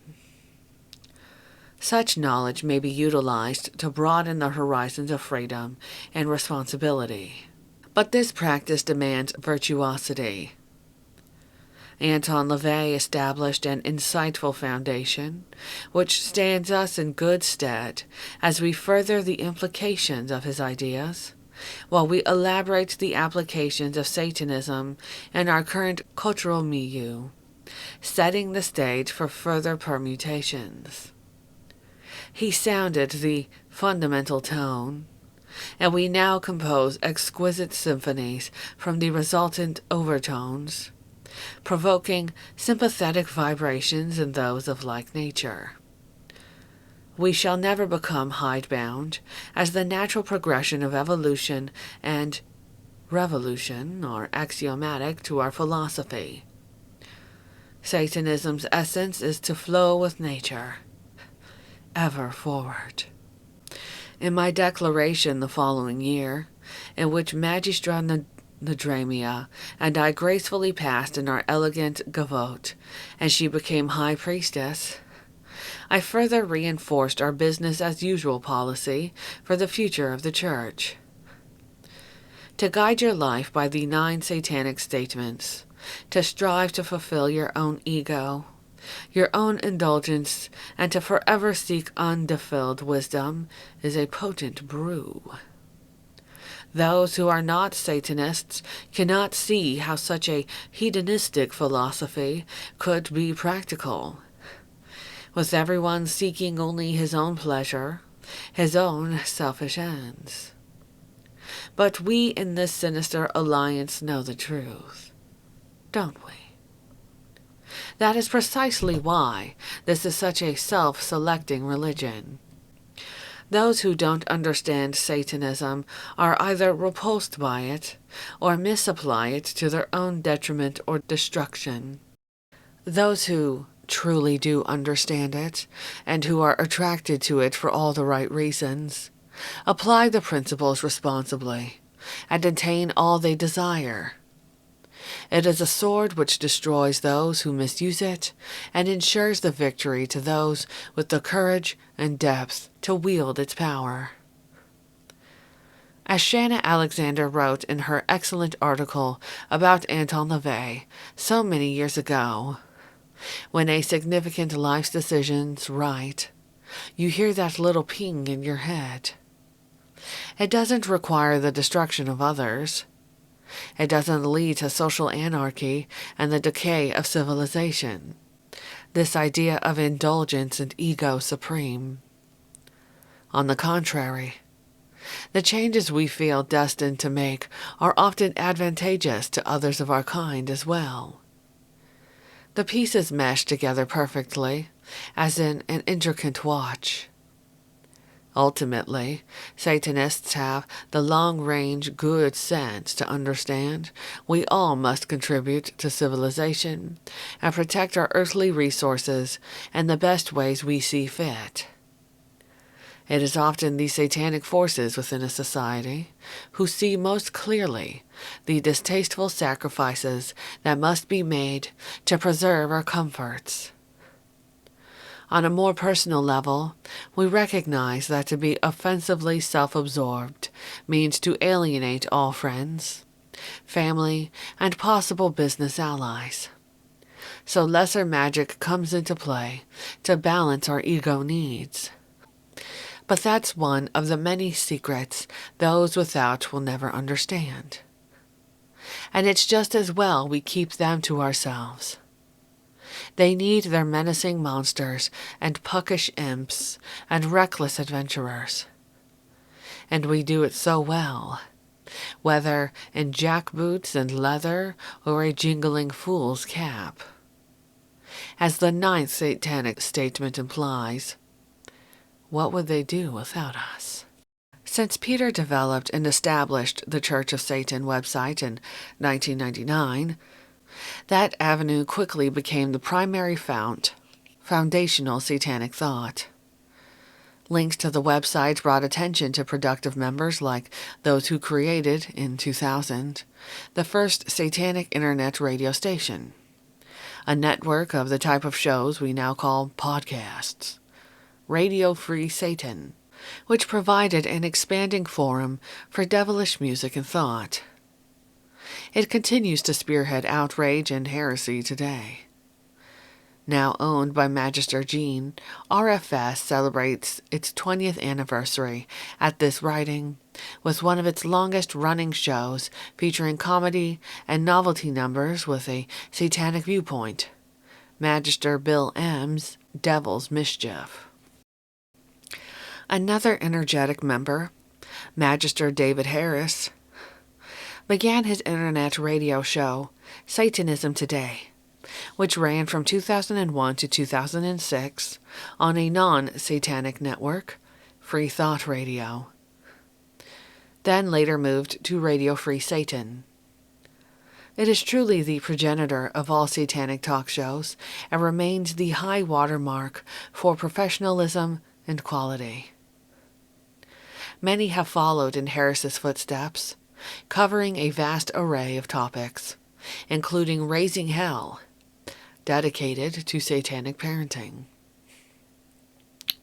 Through the new website, our members were pleased to be able to find up-to-date information and resources at their fingertips, and those interested in the dreaded religion could easily access our literature and concepts without the effort or embarrassment of buying the Satanic Bible at a local bookstore. One pivotal document Gilmore produced on his way to becoming high priest was the excellent Map for the Miscredited. Originally written in 1999, with elaborations added until 2006. We already created a bunco sheet in the 1980s, when snail mail and telephone directory addresses were the dominant modes of discovery, to warn potential members of various pseudo-satanic groups that might encounter on their left-hand quest. Even so, there was a fair amount of weeding to do when Gilmore was handed the proverbial pitchfork, and he wielded it with relish. One of the inaugural postings to the website was this gem. It was, indeed, a much-needed map for the misdirected, which confirmed that Gilmore's leadership would be as uncompromising and discriminating as his predecessors had been. The Church of Satan had not in any way strayed from the philosophy created by Anton LaVey and espoused in his various writings and interviews. We are as we were in the beginning, and we've increased in scope and sophistication. Some misguided individuals who want to call themselves Satanists and clearly don't understand the definition of this term, which, let us not forget, was pioneered by the Church of Satan, currently advocates some sort of New Age, rhymes with sewage, touchy-feely, spiritual, let's all hug in a big community, mishmash of ideas, masquerading as philosophy. And they want to convince you that this is what Anton LaVey was really saying, until it was recently perverted by those of us who belong to the Church of Satan. Nonsense. In the Satanic Bible, Anton LaVey says of the seeker who still wants a spiritual path after encountering real Satanism that he no longer can view himself in two parts, the carnal and the spiritual, but sees them merge as one, and then to his abysmal horror, discovers that they are only the carnal, and always were. Anton LaVey never advocated anything spiritual, so disabuse yourselves of this myth. He did advocate exploration of the supernormal, a very different enterprise. The Church of Satan has always looked for knowledge to science, both Western and Eastern. We call this undefiled wisdom, and this is the ever-deepening understanding of the nature of the beast called man and the universe in which he exists. We don't accept faith or mysticism. We demand bedrock knowledge, understanding, which can come from outward research and observation, as well as carnal intuition.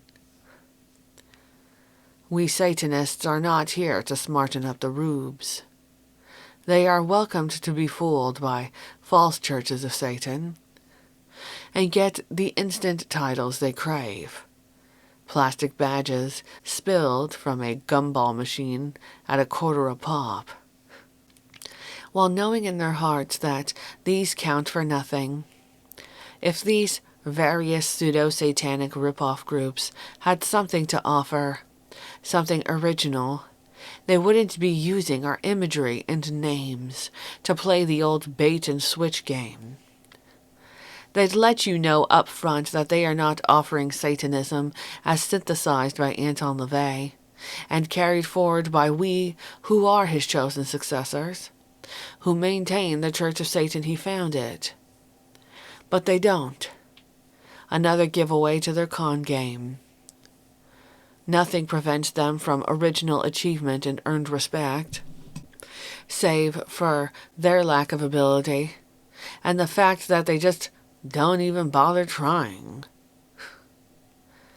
Fortunately, High Priest Gilmore didn't wait as long as LaVey waited to share his musical talents with us.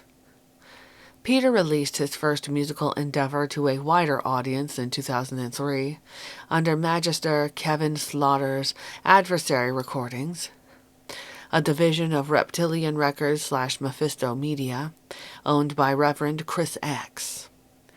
Titled Threnody for Humanity, this music was, as advertised, a dark lament, emphasizing beefy minor chords and subtle, lingering melodies.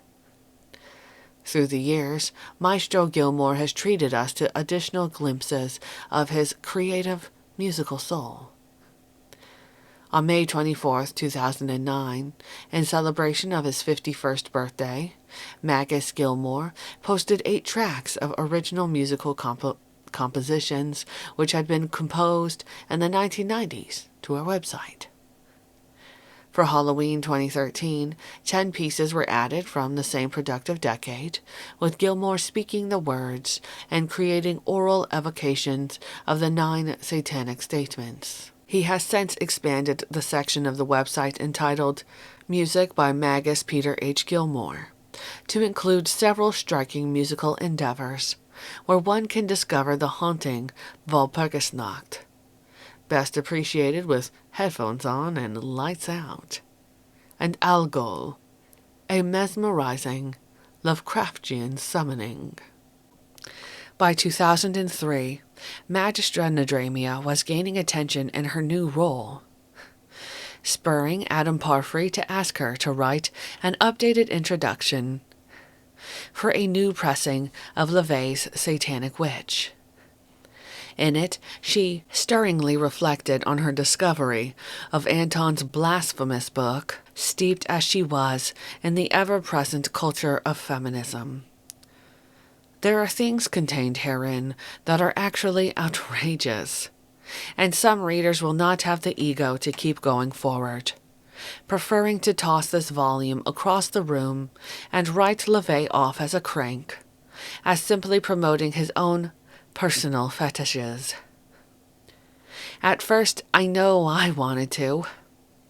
I was smugly confident that my wit and sparkling personality would gain attention from men. But even at such a tender age, 17, the realist in me was unable to deny his persuasive wisdom. LaVey had convinced me to take his techniques out for a test drive. LaVey wrote this book in an atmosphere of complete fashion fascism. Women were virtually compelled to dress in the style of the day, and that style was decidedly unfeminine. Back then, you wore bell-bottoms because that was all the store sold.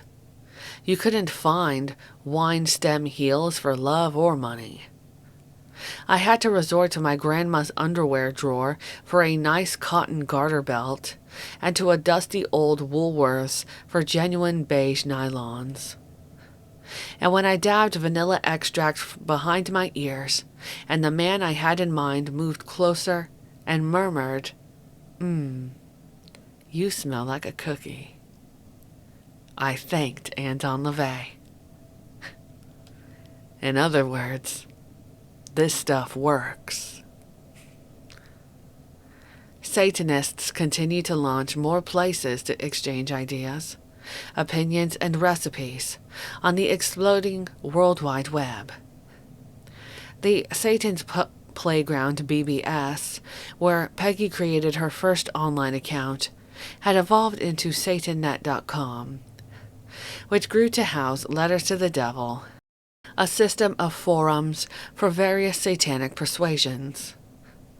The High Priestess continued to apply her deft blend of girlish encouragement and steel-toed boot across the backside as needed, guiding our devilish adherents toward productive interchange. Church of Satan members were supportive of our administrative changes, continuing on their various paths of expression and success. Corvus Nocturnum, E.R. Werner, now a priest in the Church of Satan, had already published several books through his Fort Wayne publishing venture, Dark Moon Press, when he came out with Embracing the Darkness, Understanding Dark Subcultures in 2005.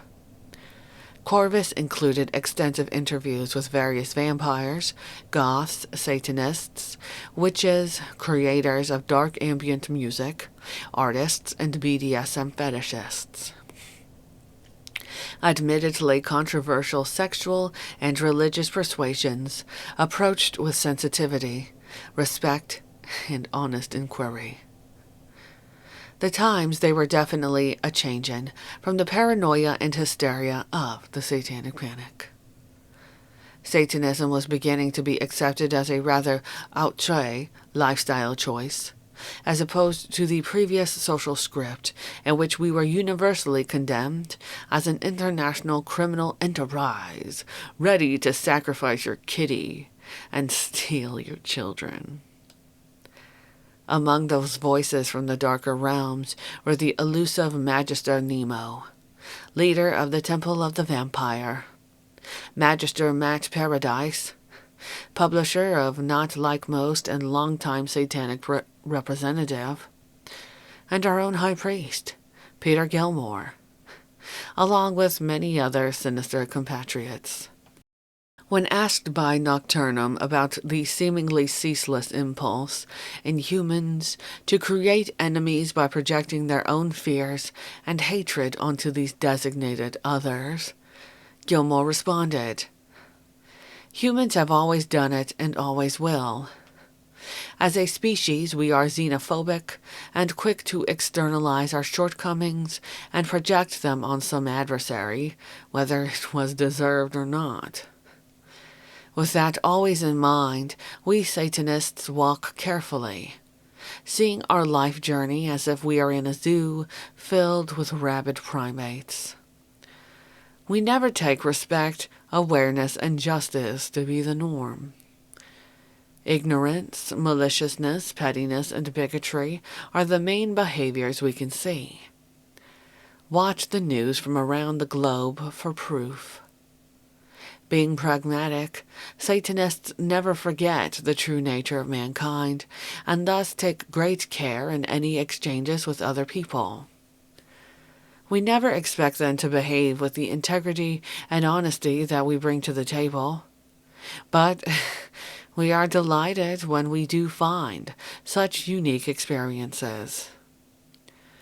This is also why we have adopted Satan, the ultimate adversary and scapegoat, as our symbol, for we have found it to be a means for moving beyond our species' paranoid self-righteousness. Gilmore bristled at the suggestion, in a later question, that the devil exists in all of us. If you mean that the devil is that driving black flame of self-determination and embracing of carnality, then no, I don't think everyone shares that. I think many people actively reject this Luciferian responsibility because they at heart have no sense of self. They look outwards to find something that will define them, whether it be a god, a dictator, or an ideology. So there is no devil within them to be embraced. We Satanists are almost like a different animal when compared to that kind of person.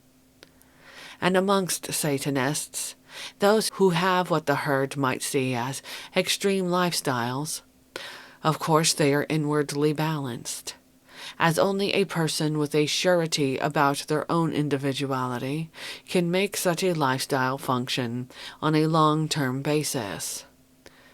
The Satanist, being certain of his self, being his own God, lives life with passion and can balance a broad range of experience. By 2005, it was clear we needed a new introduction to the Satanic Bible. With reflections on Anton LaVey, updates on the current status of the Church of Satan, and directions for our future. High Priest Gilmore was the obvious choice, and he rose to the occasion with the salutatory essay, Opening the Adamantine Gates, which now stands as a welcoming address to our founder's primary tome. This year also saw the final publication of The Black Flame in print form, with issue number 16. Though the magazine re-emerged as a continuing feature on our website in 2015 as part of our Year 50 AS celebrations. Interviews and educational appearances continued for our appointed representatives in the U.S. and elsewhere. British journalist and wicked man about town, Gavin Baddeley released his book, Goth Chic, A Connoisseur's Guide to Dark Culture in 2006, a thoroughly researched and valuable handbook to all things deliciously wicked, noting LaVey's extensive influence in this realm. Also published early in 2006 was The Devil is a Gentleman by J.C. Holman. Mr. Holman was, indeed, a gentleman himself, and had been allowed to meet not only with Magus Gilmore, some prominent members in Canada and myself, but with my son Xerxes, which I didn't grant often, as for the most part I wanted to keep Xerxes away from publicity surrounding his father. I was intrigued by Mr. Holman's framing of his journey through various unconventional religious groups, threading his experiences with William James's observations about the varieties of religious experience, which James related in his 1902 book. Holman's book did not disappoint. It was a thoughtful excursion down some murky paths, and for the most part treated Satanism well. As June 6, 2006 approached, Gilmore and Nadramia were persuaded to stage a rather elaborate 666 event, the largest ritual gathering of Church of Satan members to that time. Though the date wasn't especially significant to Satanists, the fear and trepidation many in mainstream Christianity feel about the number of the beast was a thrilling opportunity for an unholy bash. It was, after all, our 40-year celebration. The private, members-only ceremony was conducted at the Steve Allen Theater in Los Angeles, and, though the press was not allowed in the theater during the ritual, several interviews were conducted surrounding the sinister evening itself. Peter was well equipped for this level of production, having explored and maintained ritual magic for many years with a group in Manhattan. One particularly powerful ceremony had been the Electrician Vorspiel, complete with a glowing, pulsating trapezoid hovering in the darkness of the ritual chamber. It is not a coincidence that both Gilmore and LaVey shared an intense comprehension of music, as well as a background in visual arts and their presentation. In relating a story about his graduate studies in music composition at NYU, Gilmore writes on the website that when he played back one of his elaborately layered and carefully crafted recordings, Walpurgisnacht, to his classmates during an evening class, I turned out the lights so they heard it through large speakers at a loud volume in total darkness. When I restored the lights after the finish, they seemed a bit shaken, and one even said it made him feel like he should jump out the window. We were about 9 stories up. Through music, both Satanists had a grand sense of timing and showmanship. They had learned early what it was to feel that intoxicating ebb and flow of energy between performers and audience. A stellar performance, or exchange in any art, is always an interaction in which the audience, viewers, or readers are active participants. Many of Gilmore's and Nadramia's ample lesser and greater magical skills were showcased during the 666 event, with inevitable dinners, parties, and hoopla surrounding the ceremony.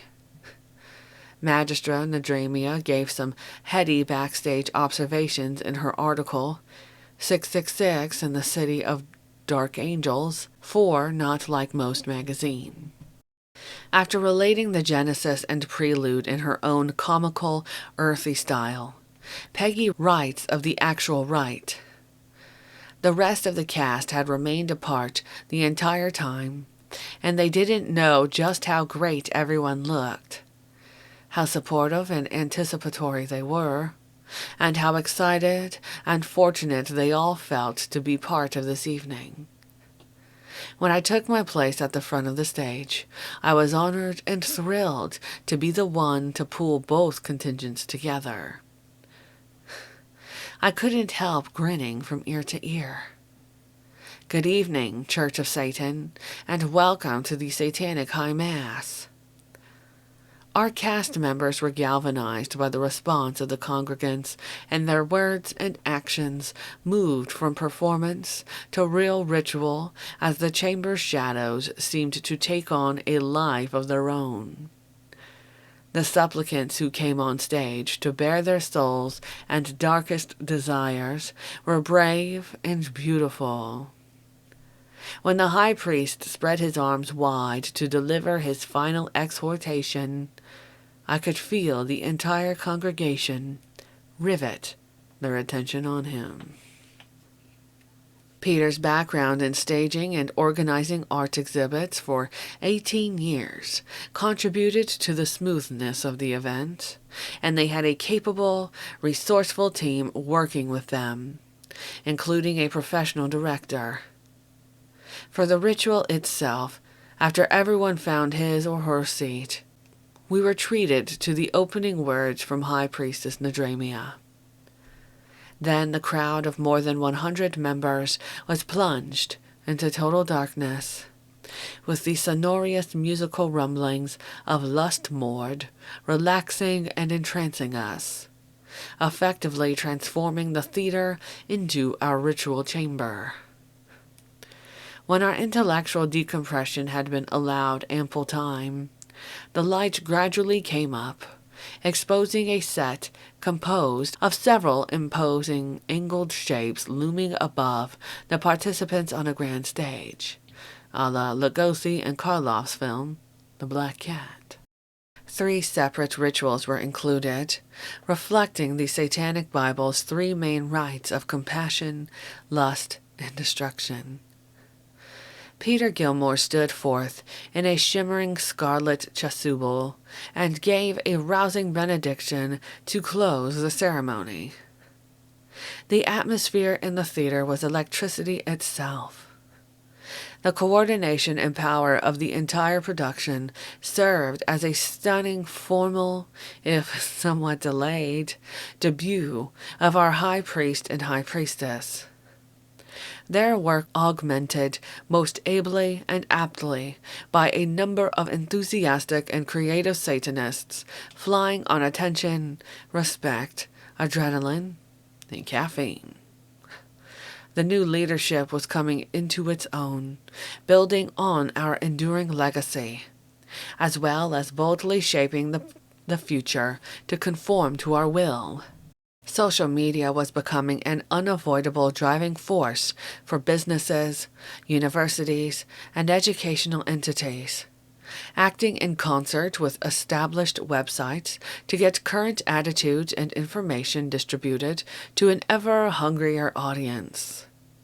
Therefore, of necessity, the official Church of Satan Facebook page was established on July 28, 2006, and as of August 2020, has 202,000 followers. Our greeting for Walpurgisnacht 2020 was read by more than 10,000 people. There is also an unofficial Facebook group administered by our hierarchy where non-members and journalists may ask questions and Satanists may promote their projects. This group has just under 15,000 members, with gentlemanly interplay required. Satanists continued publishing various books and expanding their own websites. The inimitable Magister Nemo released a small but potent collection of his writings from the Black Flame in 2007, a tome titled The Fire from Within.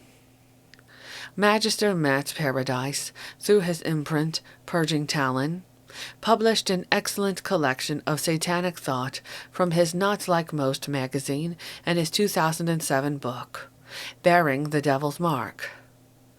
Magister Paradise represented Satanism through the Satanic Panic years, fielding various interviews. He also had a cable access show, Subterranean Cinema, from 1997 to 2008, about movies that sometimes featured satanic content.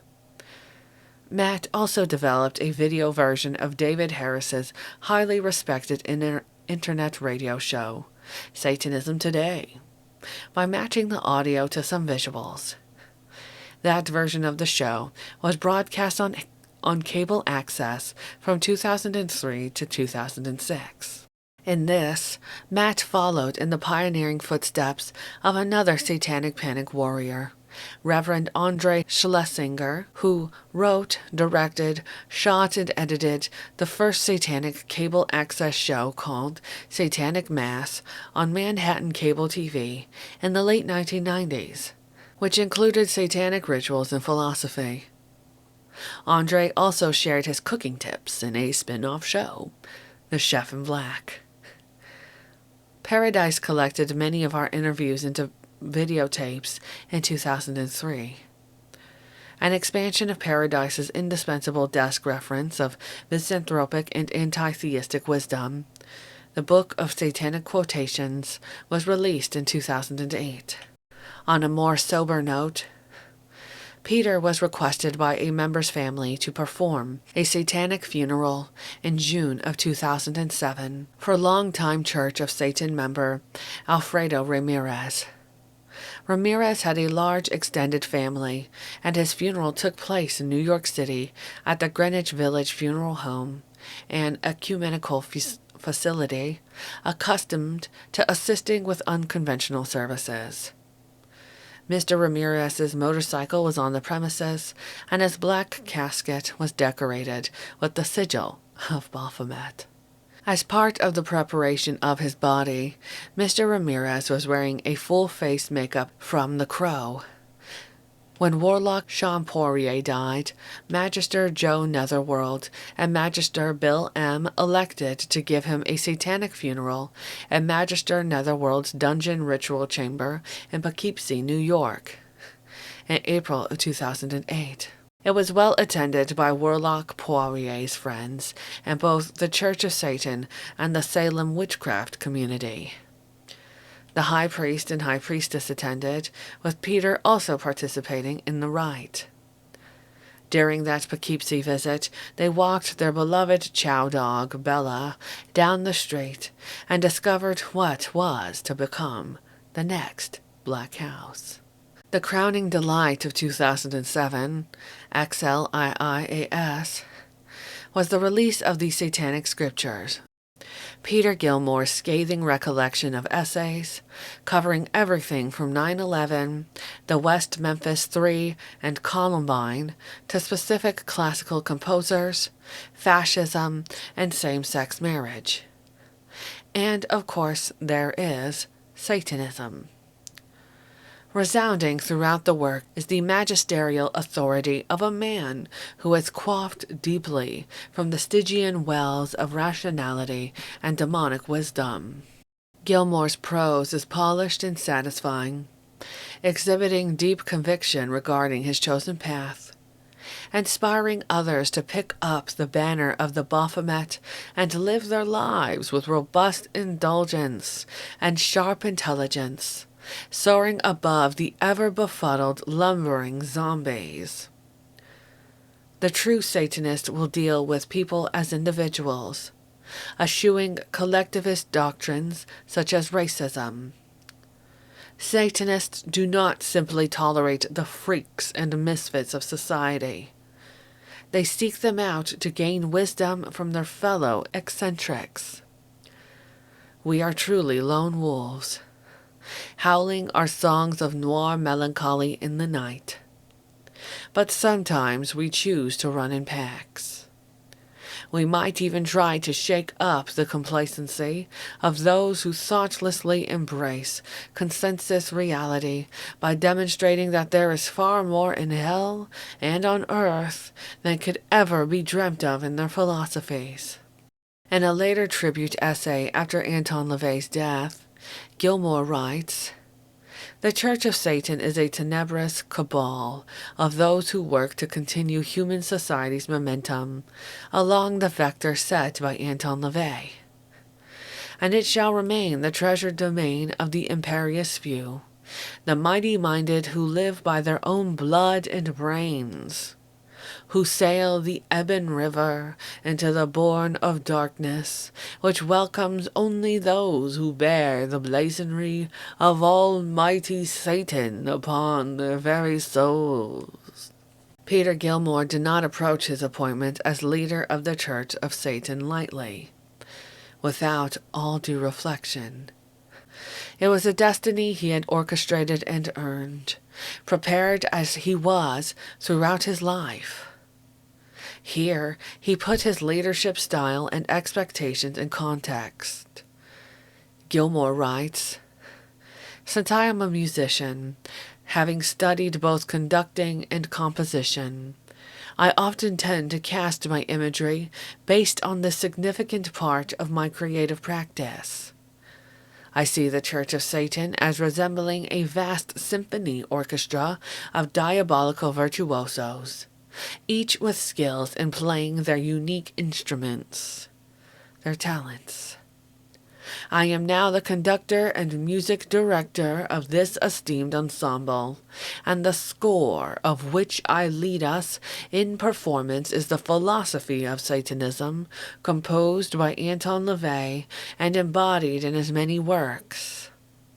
As is the regular practice of conductors, I have studied both the historical context as well as made an in-depth analysis of Dr. LaVey's score, so that my interpretation is authoritative.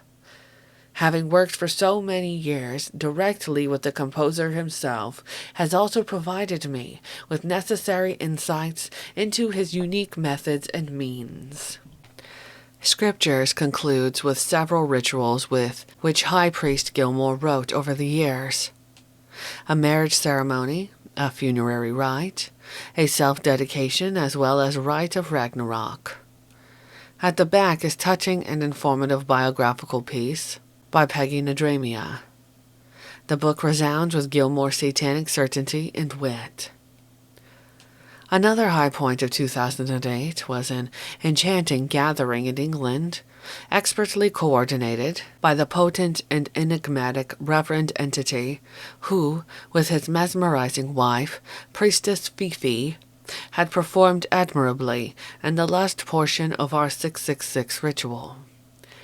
They invited a few of us to join them at their impressively diabolical mansion near Glastonbury, with excursions to Stonehenge and London.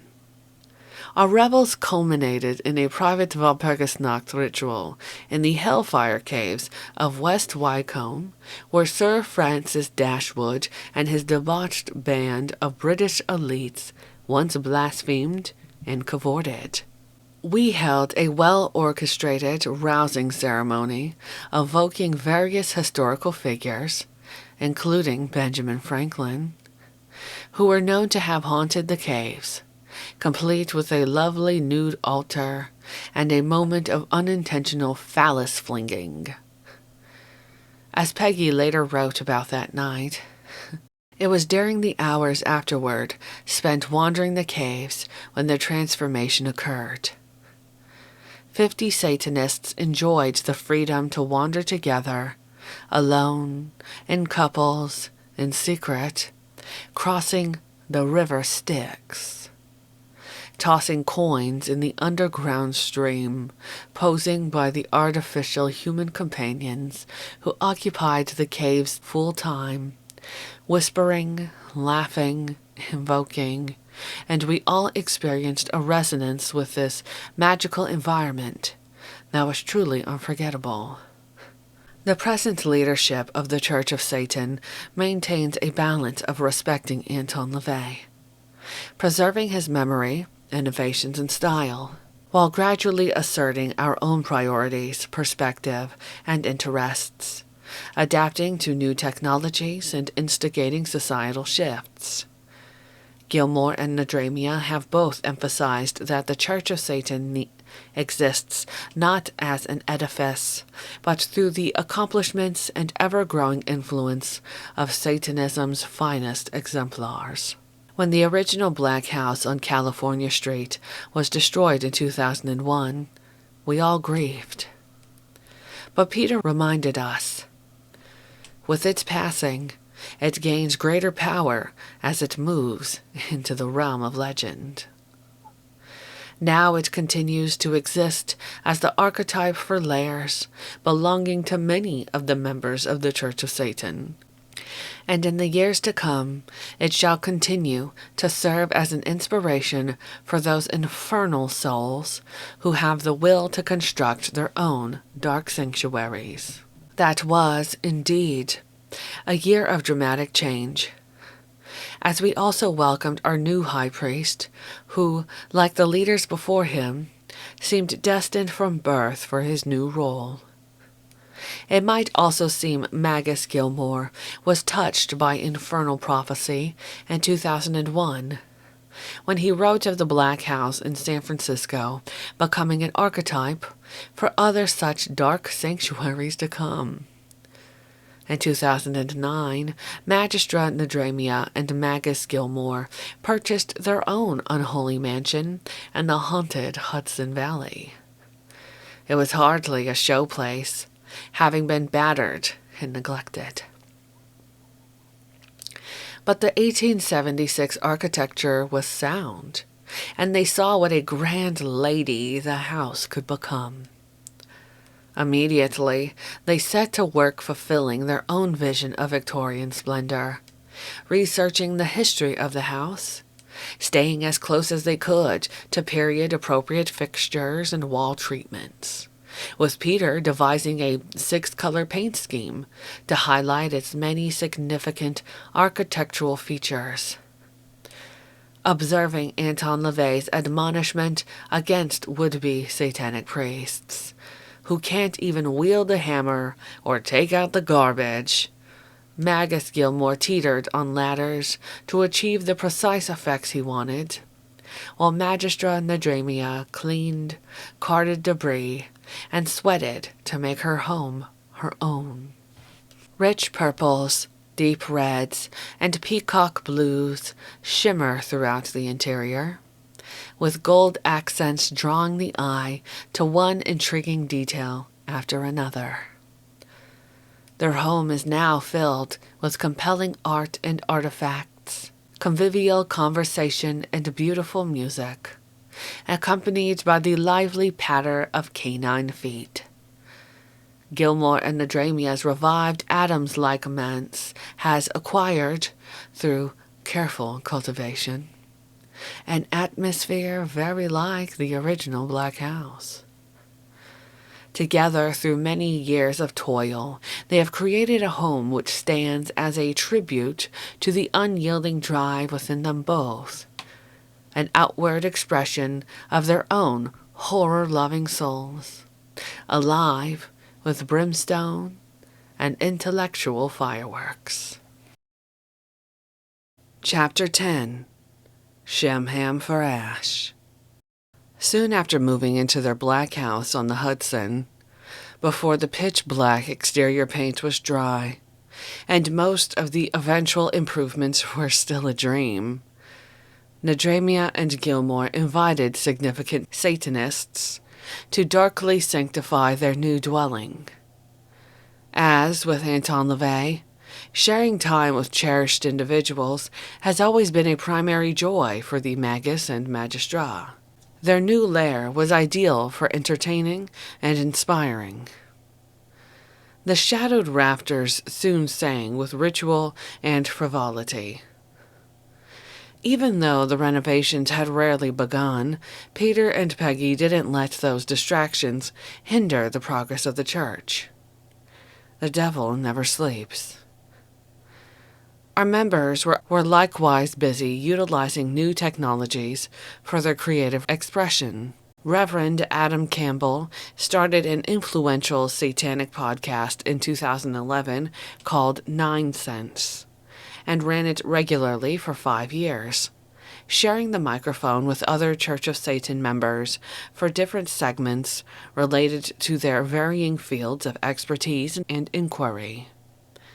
These members cast a diabolical eye on everything from politics and music to business and homemaking tips. Campbell took a hiatus, but has recently returned to bring a third side perspective of his own to many pressing issues in the media.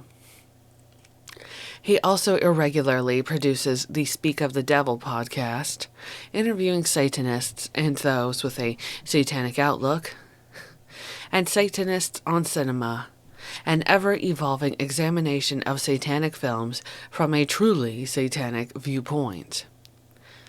Magister Joe Netherworld officiated at the first legal same-sex Church of Satan wedding in 2013, performed privately in his witch house. He presided over the happy couple's renewed vows again in 2014, when they had a Beetlejuice-themed wedding for 250 guests. Books continued to be a main avenue for satanic exploration. In 2014, Adam Parfrey's Feral House released 2 books covering photographic innovator William Mortensen. Anton LaVey drew many of his magical principles from Mortensen's work, especially the unassuming handbook on visual manipulation, The Command to Look.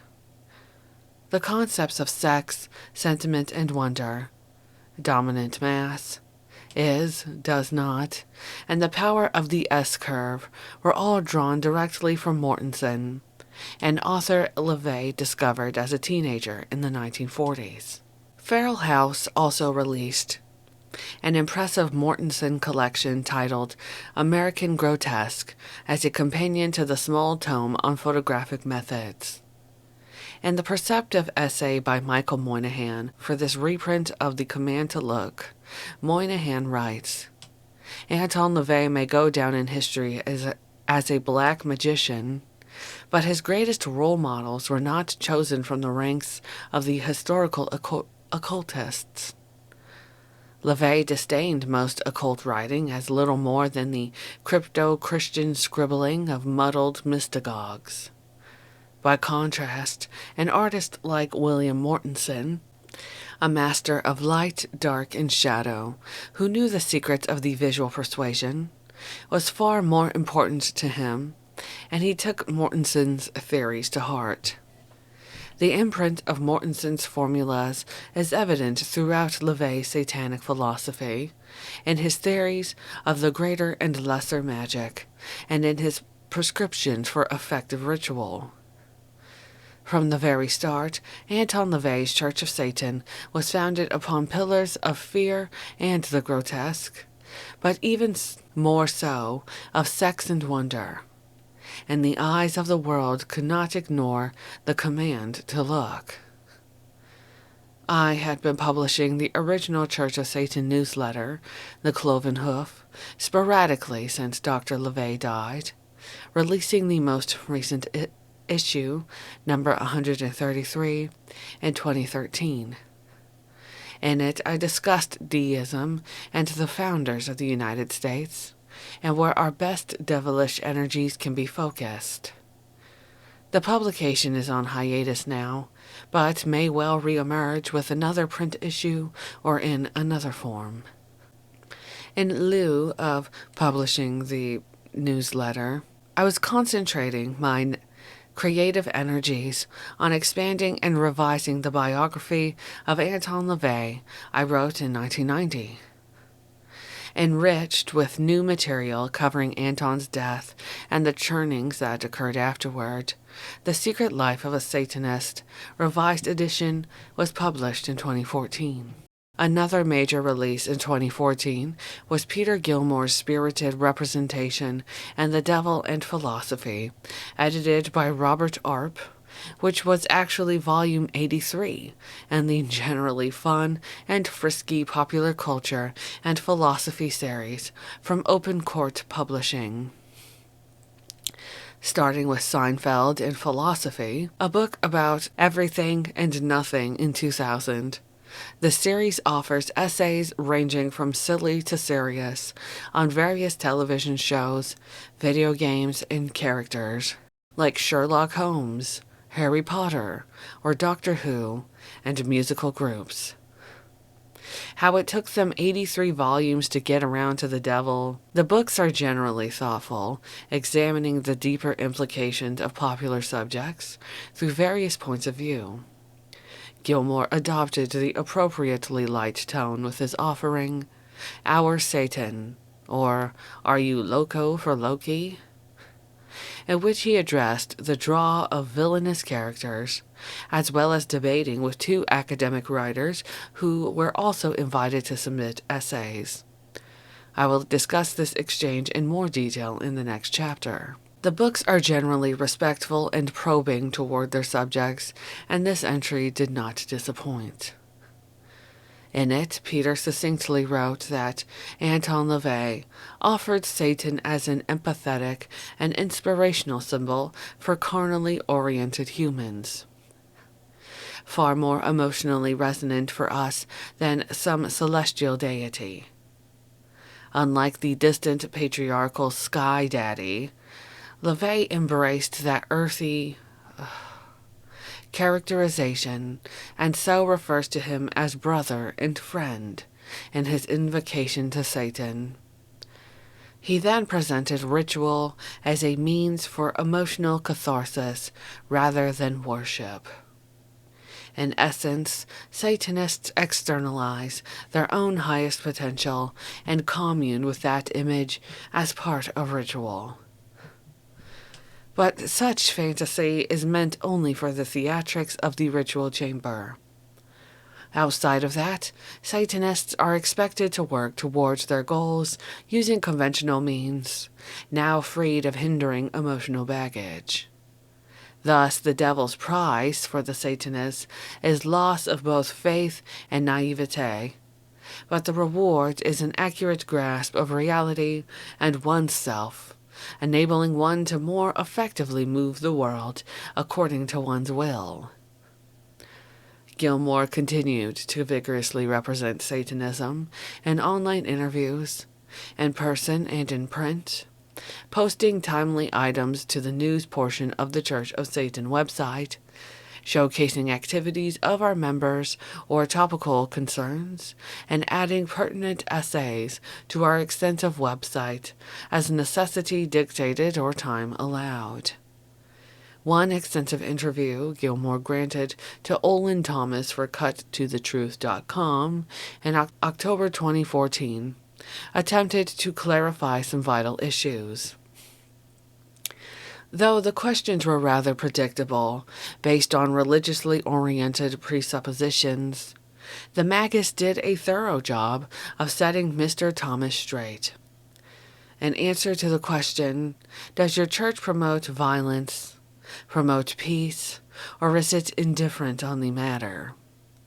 Gilmore responded, we promote having an equitable social contract meant as a means for offering personal freedom with as limited a governmental apparatus as might be practical, so that society will provide a stable, rationally determined structure that would permit a pursuit of one's desires. Thus, we advocate law and order.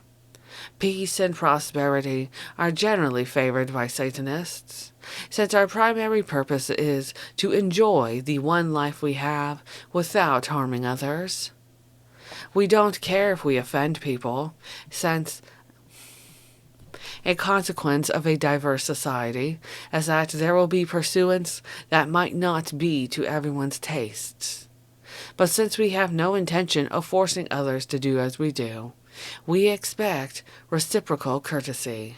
Later in the same interview, Gilmore states, "It should be noted that formal ritual is an optional tool. Many in the Church of Satan have their own means for priming their creative pumps and find it superfluous.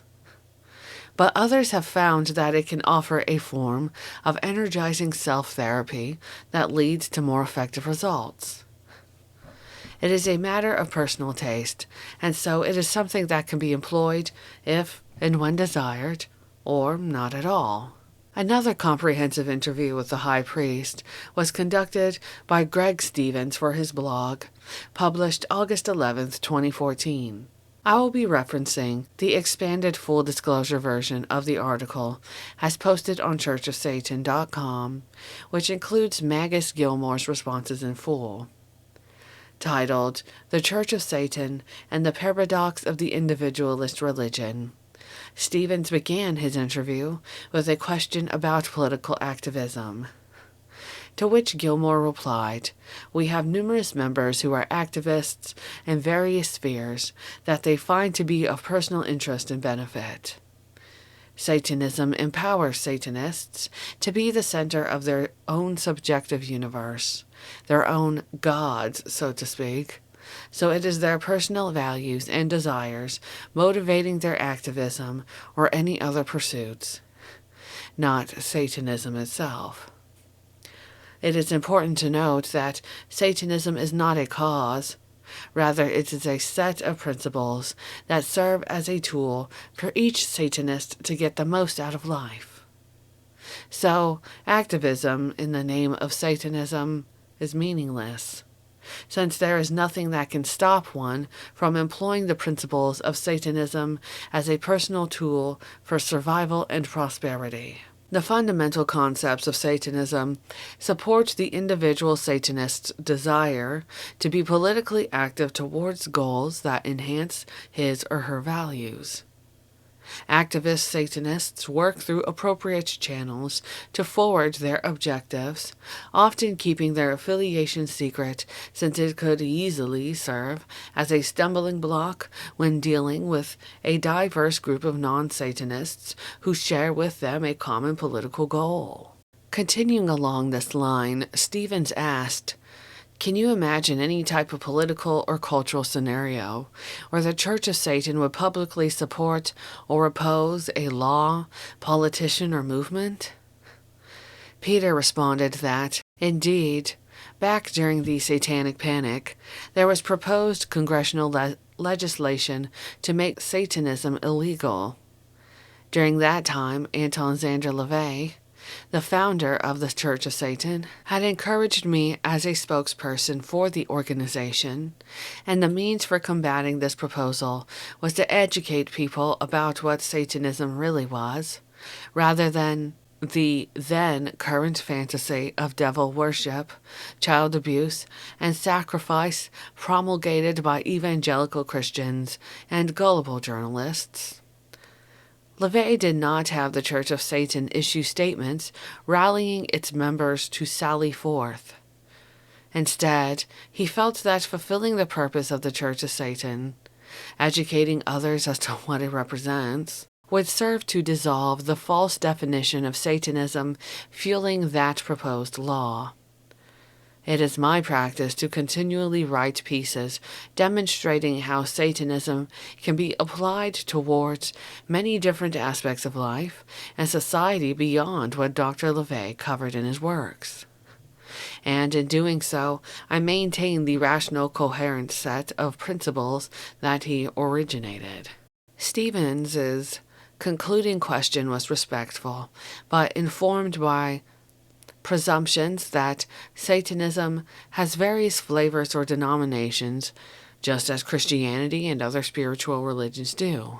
He requested clarification on how Anton LaVey's philosophy can be differentiated in terms of labels from other branches or groups out there who are also sometimes use the term Satanism. Like LaVey before him, Gilmore patiently explained, we define our approach simply as Satanism, since no coherent philosophy named such existed in an organized and widely disseminated manner before Anton LaVey's founding of the Church of Satan. Satanism had been an epithet hurled as a means to denigrate people throughout history prior to LaVey. We do not accept others using the term Satanism and instead challenge them to clearly define what they are doing in contradistinction to the Church of Satan through descriptive nomenclature. We consider those who believe in any supernatural demonic entities to be devil worshippers or demonolators, not Satanists. We've yet to see any other group calling itself Satanist that has a philosophy that is defined beyond simply cribbing from Church of Satan's literature mixed with incongruous, added personal agendas. Whatever else may arise, I think what we offer will continue to have value for a select few outside of the herd of society who are intelligent, creative, skeptical, and, most of all, carnal, and willing to take up the challenge of determining their own personal standards and living up to same. By 2015, it seemed the pendulum had swung completely to the opposite extreme, counterbalancing the panic of the 1980s. Satanic imagery and aesthetics again flooded mainstream television and movie productions, not to mention pre-masticated, partially digested versions of LaVey's philosophy, offered by lots of feel-good self-empowerment gurus and would-be satanic groups, putting it out as their own hot new big think. While Lucifer, Sabrina, Penny Dreadful, and a host of other wicked new series and movies, along with dark music, fashions, and art were often delightful, we winced at the confusion about Satanism that some media outlets were, yet again, foisting on the public. It was time for the high priest to stoke his creative furnace and issue a sobering infernal blast, which he did most effectively with the posing of dilute diabolism on the rise of neo-Satanism to the Church of Satan website. Sadly, many young people have lost the drive to read, Gilmore wrote, and are instead looking for a quick fix for their desire to have a context for their valuation of darker characters and recent fictional depictions.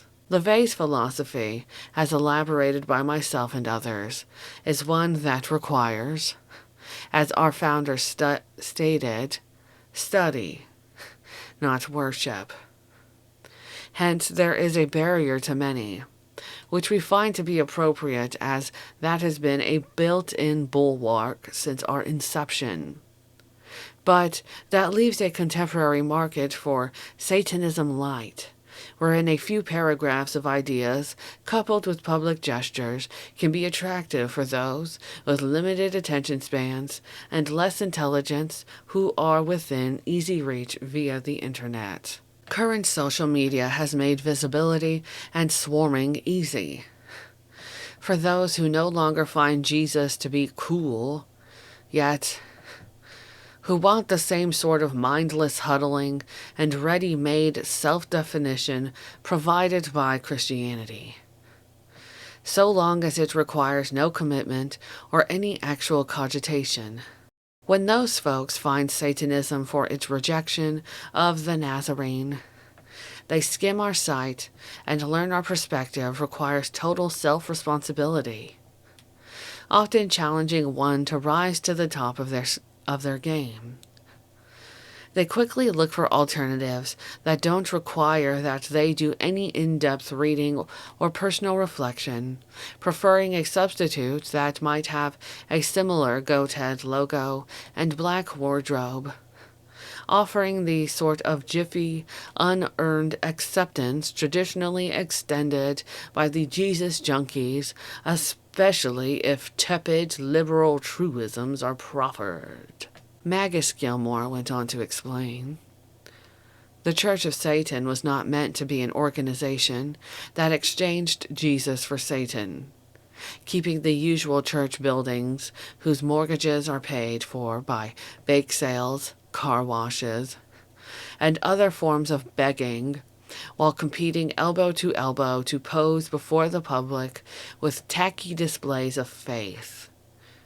We will continue to make it clear that we neither endorse nor consider ourselves akin to any of these self-proclaimed neo-Satanists. The Church of Satan has an elitist, atheist philosophy, and so we will not endorse demonolatry or participate in the current egalitarian Satanism for Dummies craze. The attention that is generated by such publicity seekers eventually leads anyone with an intellect to our literature, since these pop-up devil fans have nothing of any value for individuals with well-tuned minds. They serve a purpose in bringing people our way, and anyone with intelligence, taste, and discrimination will find what we've produced to be worthy of their consideration. The rest can move on. Like seeks and will find like. Stratification in action. To conclude, Peter wrote, "My vision for the Church of Satan is that it remain as the pyramidal pinnacle of the satanic movement, regardless of the size of the frustrum beneath, which will inflate and deflate depending upon the trends that ebb and flow over the centuries to come. Our literature, with its bedrock hewn by LaVey and built upon myself and others, will remain the standard for Satanism. We dare to be judged by any who approach, particularly those who are by nature Satanists, the perceptively curious public, and the astute among scholars and philosophers. Wannabe Satanists simper and cavort for the cameras, while we continue to warn sincere seekers and patiently wait for the one enterprising journalist who will, with minimal perspicacity and research, abruptly pull the rug out from under these clowns and plastic devil horns. On other fronts, festivities were soon upon us. When Anton LaVey founded the church, he declared a new era of indulgence dominated by the presence of Satan, which we express as AS, Ano Satanas. 1966 was year one of this epoch of bedeviling wisdom and debauchery. 2015 therefore began our year 50, and Satanists worldwide felt this was worthy of celebration. Point man on our festivities was Magister Robert Merciless, who had a great deal of professional experience in event organizing. Satanists from around the globe descended on Washington, D.C., a city of historically fiendish design, for 3 days of networking, informative salons, a visit to a haunted Victorian home, sumptuous meals, and an opportunity to share our latest cocktail recipes. Non-Satanists may not realize that planning a convention for us presents more than the average logistical and financial complications. Our organizer prudently didn't book a block of hotel rooms and event halls for the Church of Satan. Images of black-robed figures burning their hotel rooms or painting them with human blood are still too much a part of general misapprehension about what we do. Instead, he said we were a group of artists who have a dark mode of expression, so hotel staff should expect to see a lot of black clothes, tattoos, leather, heavy silver jewelry, and eccentric types. When our afternoon salon presentations commenced and the waitstaff and bartenders started hearing the word satanic, they said they were a bit wary. But after several hours with us, we had dinner there as well, they said they were the greatest group they've had at their establishment. We were polite, good-humored, and patient. We picked up after ourselves, didn't break anything or spill drinks, and we were great tippers. In short, we conducted ourselves as the sinister ladies and gentlemen Anton and LaVey envisioned us to be. Members who brought wares to sell did a brisk business. Rabbit Crow released a coveted anniversary edition of LaVey's works, combining both the Satanic Bible and the Satanic Rituals in one hardbound volume.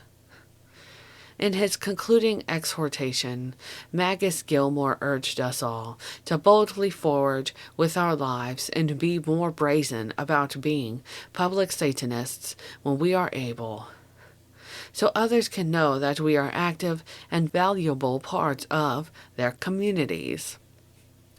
It was a strengthening and inspirational event for all of us to appreciate how far Satanism had come over the previous 50 years. Later in the year, Gilmore and Nadramia headed to Florida for an inaugural art event, which has now become an annual pilgrimage for many of us. The owner of Howell Gallery in Fort Myers, Florida, met the high priest and devised a way to combine Peter's professional experience in the art world while showcasing Gilmore's perspective as an artist of the macabre. Andy Howell is himself an accomplished, imaginative artist, working largely on human skin, creating dramatic blackwork tattoos. With a recent showing of stark acrylic on canvas paintings at a notable Fort Myers gallery. When not inflicting pain on willing patrons at his gallery, Mr. Howell enjoys performing with his metal band, Burned at the Stake. Together, Andy and the Magus created The Devil's Reign, a collection of fiendish paintings and visual pieces, which Peter curated and commented upon. The artwork, using Peter's curator notes as an introduction, was collected into a lavish coffee table book which quickly sold out. Since the exhibit was so well received, running from December 5th, 2015 to the end of January 2016, they set up some tour dates for the collection, with stops in New York, April 1st, and Boston, May 6th. In one of the press interviews surrounding the event, Howell said they didn't purposely schedule the show to be an anti-Christmas. It simply worked out that way, as Nadramia and Gilmore generally scheduled time in Fort Myers in November and December. The exhibit has since grown into an annual event, exploring different themes each year. Another significant development for the Church of Satan in 2015 was the relocation of the archives of organizational files, press coverage, photos, artifacts, and correspondence to the East Coast. These boxes had been stored with me since Dr. LaVey died and couldn't be properly transferred when the high priest and priestess lived in their intimate Hell's Kitchen apartment. By year 50, renovations at the new Black House had reached a stable point, with enough room established to house and properly review the significant volume of paper ephemera attached to the running of the now half-century-old religion. Since the Church of Satan's actual 50th anniversary was Walpurgisnacht 2016, members decided to have a second celebration. Indulgence over abstinence, remember? We gathered for a lavish 3-day event in Poughkeepsie, New York. Magistra Ruth Waits emceed a tantalizing program in which members presented their pet projects, including a celebrated Halloween in summer event in Utah that grew in popularity every year. Magistra Nadramia shared some of the archival treasures she had unearthed. We were treated to advice from Madeline Murray O'Hare, the founder of American Atheists, telling Anton LaVey he wasn't enough of a showman, some sexy pictures from the topless witches' Sabbath at the Club GG, the litigation pressed against Michelle Remembers at the emergence of the Satanic Panic, and many other delights which are now posted on our website. A surprise gift awaited the high priest. He was summoned to the stage to receive a new designation. Several members had been conspiring with 2 artisan members of our priesthood, and Gilmore was presented with a completely handmade conductor's baton, a metaphor for our appreciation of his musical leadership style, as well as his lifelong involvement with classical music. Just as Dr. LaVey's title was one of affectionate respect from his original magic circle, Peter was given the title Maestro, and a nod to the gusto and grand flourish he employs, leading us to soaring new heights of accomplishment while balancing all the various voices in our unholy symphony. For our 50th anniversary, Gilmore posted this on the website. 50 years ago this evening, Anton Xander LaVey opened the adamantine gates as he founded the Church of Satan, a social experiment in blasphemy, liberty, and individualism. Once he and his intrepid cohorts stepped within, they found not a sanctuary, nor a fortress, but instead a road. For Satanism is not a place or position where one cowers and stagnates, but is instead the journey each one of us takes over the course of our vital lives. He envisioned a cabal of erudite, civilized ladies and gentlemen who would treat one another with the gentility of true nobility arising from ability, but who also could rouse savage opposition when confronted by foes whose intent was to thwart freedom and enforce conformity. You have realized his is to be. In December 2016, the defining vision for the Devil's Reign 2 art show was Psychedelic Blasphemy, again curated by Gilmore. The event had grown into a 2-day affair, with several musical performers, a 3-act satanic burlesque show by the Hard Candy Showgirls, and a special Brocken Bock beer brewed specifically for the event. Contained in the accompanying book were disturbing works by over 100 artists, tattoos, illustrators, sculptors, and photographers. As a common piece, Maestro Gilmore released Symphonie Sinistre, 40 minutes of his original electronic compositions to add his own distinctive chill to those dark Christmas nights. One book Anton LaVey adamantly refused to write was the companion to his Satanic Witch, which would be a similar textbook for men intent on enchanting their chosen quarry. LaVey didn't want to betray all his secrets. That responsibility thus laid fallow, until it fell to the wicked Magister Robert Johnson, who holds a doctorate in human sexuality and has been in the business of feminine pulchritude for most of his life. The Satanic Warlock, edited by Ruth Waits and published by her Apparient Press in 2016, shared Johnson's extensive knowledge on various ways to entice as a satanic gentleman, or to entice a satanic gentleman, if that is your taste.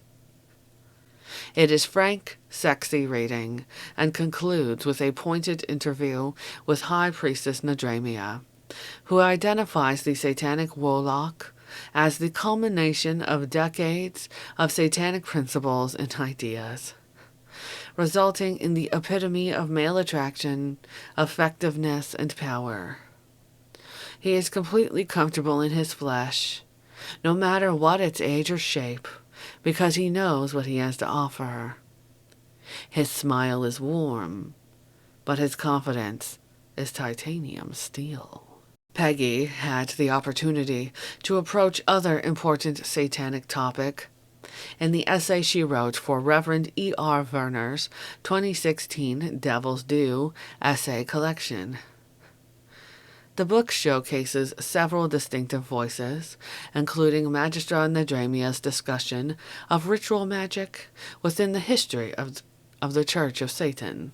She concludes, magic is just as important now in the Church of Satan as it was in 1966.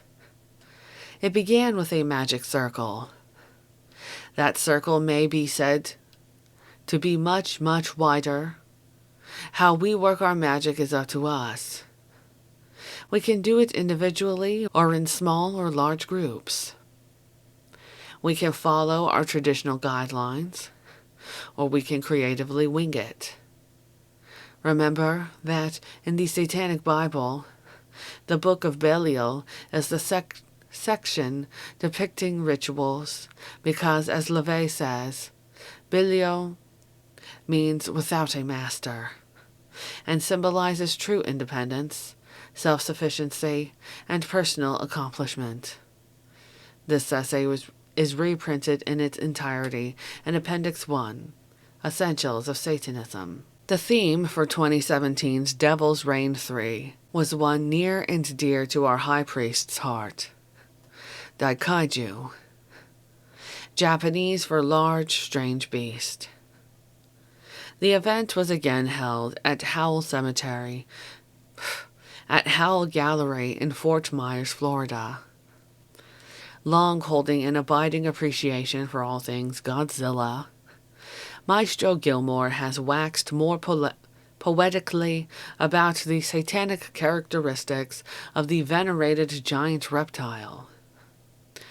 Godzilla anthropomorphizes nature by giving a consciousness to such vast and terrible powers that dwarf us, showing us how truly insignificant we are, personally and as a species, and that such a threat could possibly focus on us intentionally, rather than being mindlessly passing dreadfully near, amplifies its might. Godzilla's presence emphasizes ephemeral humanity. When observing the cataclysmic nature of the cosmos around us, we may also experience that feeling. Godzilla inhabits our most potent and ubiquitous contemporary art form, cinema. He looms in what is the repository of our cultural consciousness and is a globally recognized symbol. Hence, he may be the most vivid embodiment for 20th and 21st century folk of that sensibility of our fragility. The Daikaiju book release party showcased more top illustrators, tattoo artists, and painters, complete with a dedicated craft beer behemoth by Bury Me Brewing, and burlesque show produced by Freckles Galore, featuring giant monster-themed costumes and props. As an added bonus, the weekend's festivities included a screening of the recently re-released film, The Devil's Reign, on which Anton LaVey acted as technical advisor and on-set sinister inspiration, as well as acting briefly in the film. The Blu-ray release included interviews with several people involved with the original film, along with members of the church detailing LaVey's involvement and relating stories from him about the filming. Peter Gilmore continued to be called upon to represent Satanism in a number of varied venues. An impressive piece was printed in the May-June 2017 issue of the horror magazine Rue Morgue, titled Anton LaVey, His Life and Legacy. The high priest was included with two other articulate satanic observers, Carl Abramson and Gavin Baddeley. In the full disclosure version posted on the Church of Satan website, the maestro was able to comment on many essential elements of Satanism, including one not touched on as often as it could be: humor. LaVey considered humor essential for a Satanist in particular, but also for any savvy person, for life abounds with absurdities and has no meaning beyond what one assigns to it. He felt that one must see the humor and irony in the panoply of one's experiences, and certainly his essays abound in wry observations on the world about him. Satanism, being a realist, material philosophy, champions humor as a means for dealing with the triumphs and tragedies one might experience. When asked about the challenges of continuing the Church's work after the passing of our founder, Gilmore pointed to the application of Satanism in newly emerging situations as his main approach. Satanism was not a limited reaction to the social climate of the 1960s, but instead was conceived as a timeless means intended for the use of individuals who see themselves reflected in its tenets and principles. It offers ever-evolving flexibility to the circumstances of the world around us, so we transmit his ideas without adulteration. Trendy concepts are ephemeral, but LaVey's Satanism is useful and adaptable, regardless of the vicissitudes of one's surroundings. One of the other participants in that Rue Morgan interview, Carl Abramson, released an excellent collection of his own essays in 2018, titled A Culture: The Unforeseen Forces That Drive Culture Forward.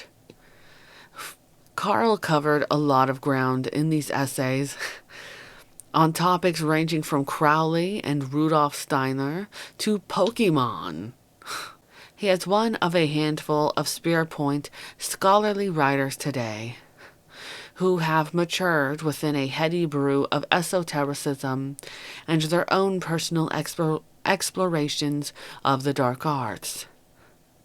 Now, as academically established authors, these blasphemous sprites delight in communicating the finer points of Satanism to newly minted collegiate minds ready to perceive LaVey's ideas with less prejudice. I'll be exploring the sea change further in the next chapter. In the article on Anton LaVey, contained in this collection, Abramson clarified some key satanic concepts, placing them within a context with which his audience might be more familiar. The article was derived from a lecture originally delivered at Necropolis Bog Cafe in Copenhagen in 2013.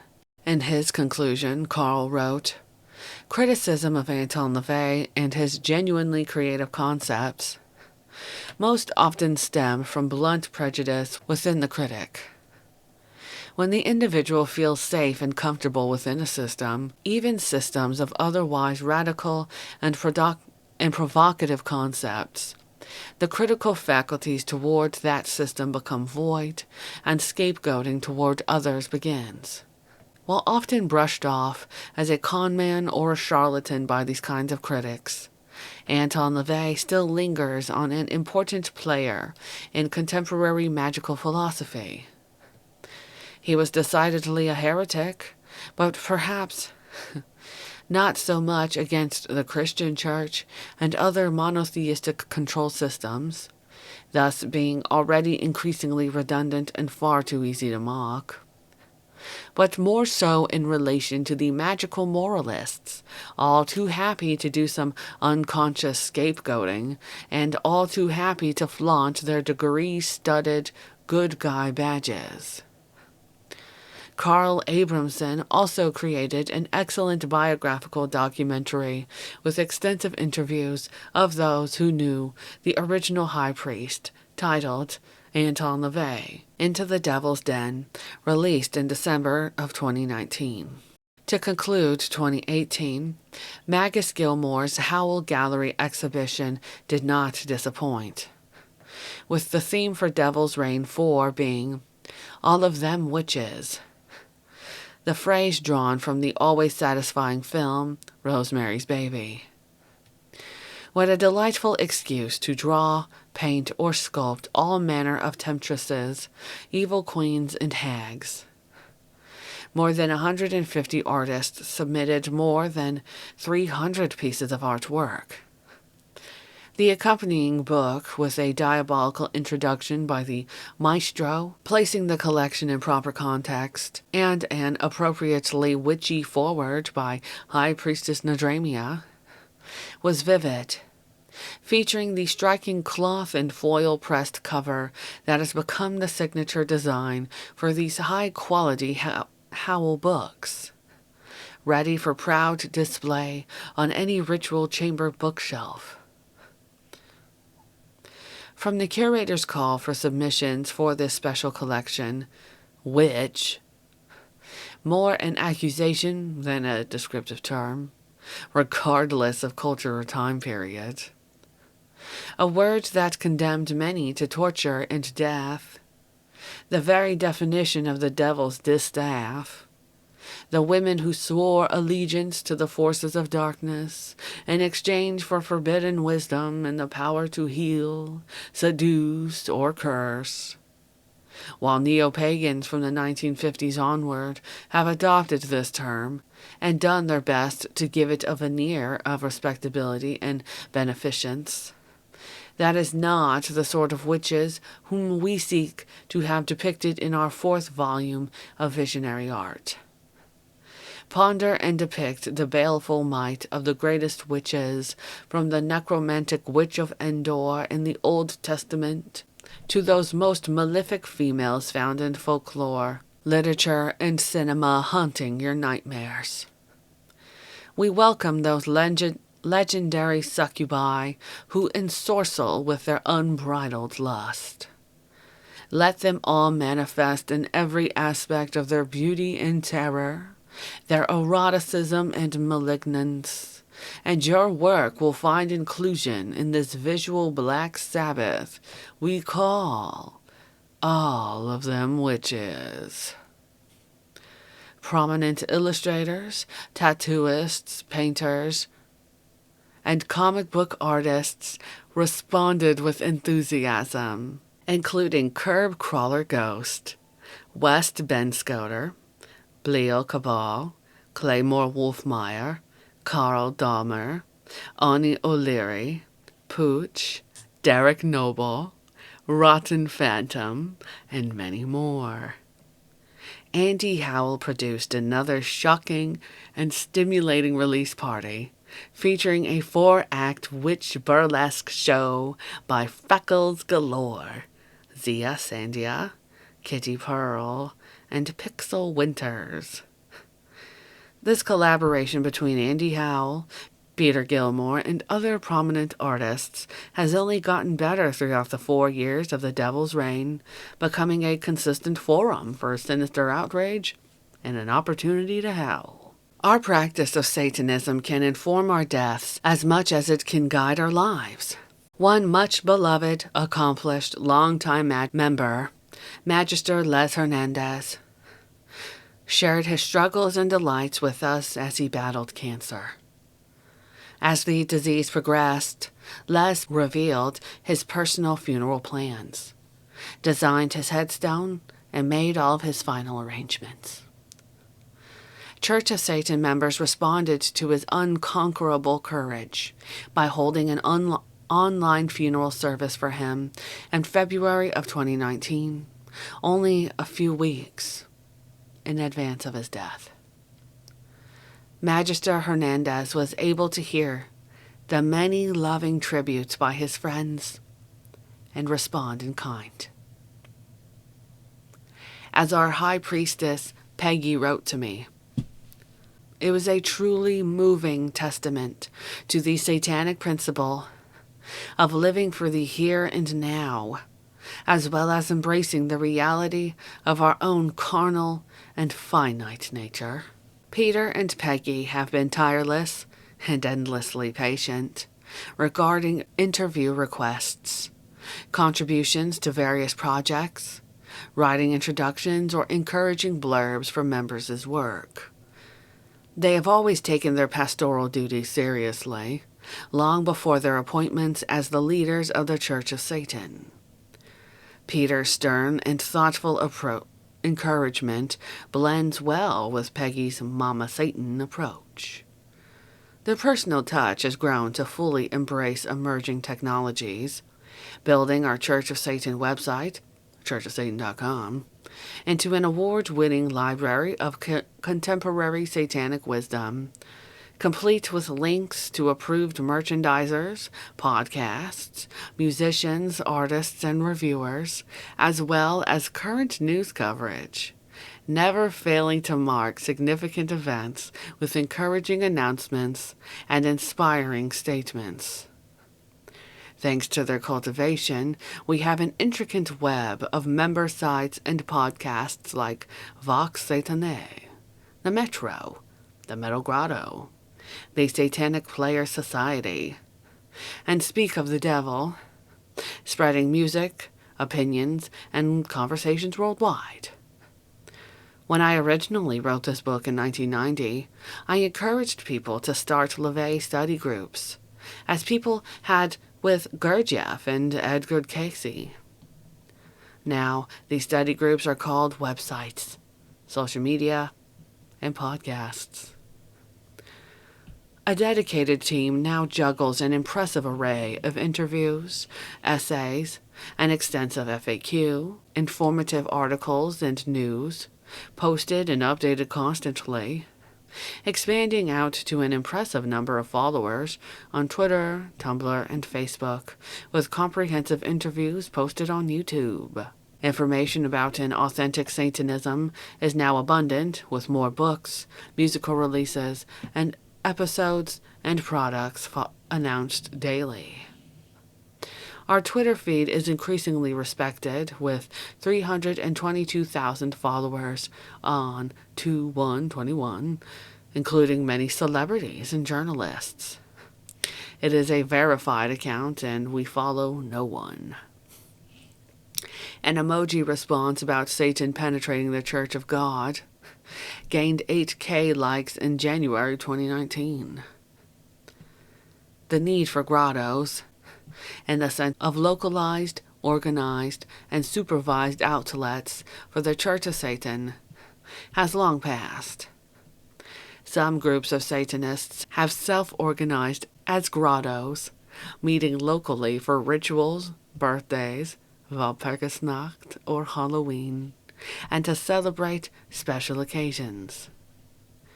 Many Satanists seek each other out for professional collaborations, as well, drawn together by their musical performances, art, writing, technical advancements, scientific research, or various business interests.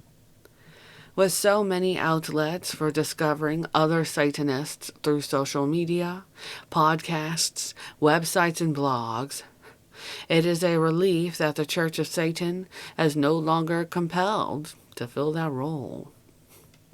Worldwide, we all know far too much about each other. It is embarrassingly easy to find like-minded folks, whatever your particular persuasion.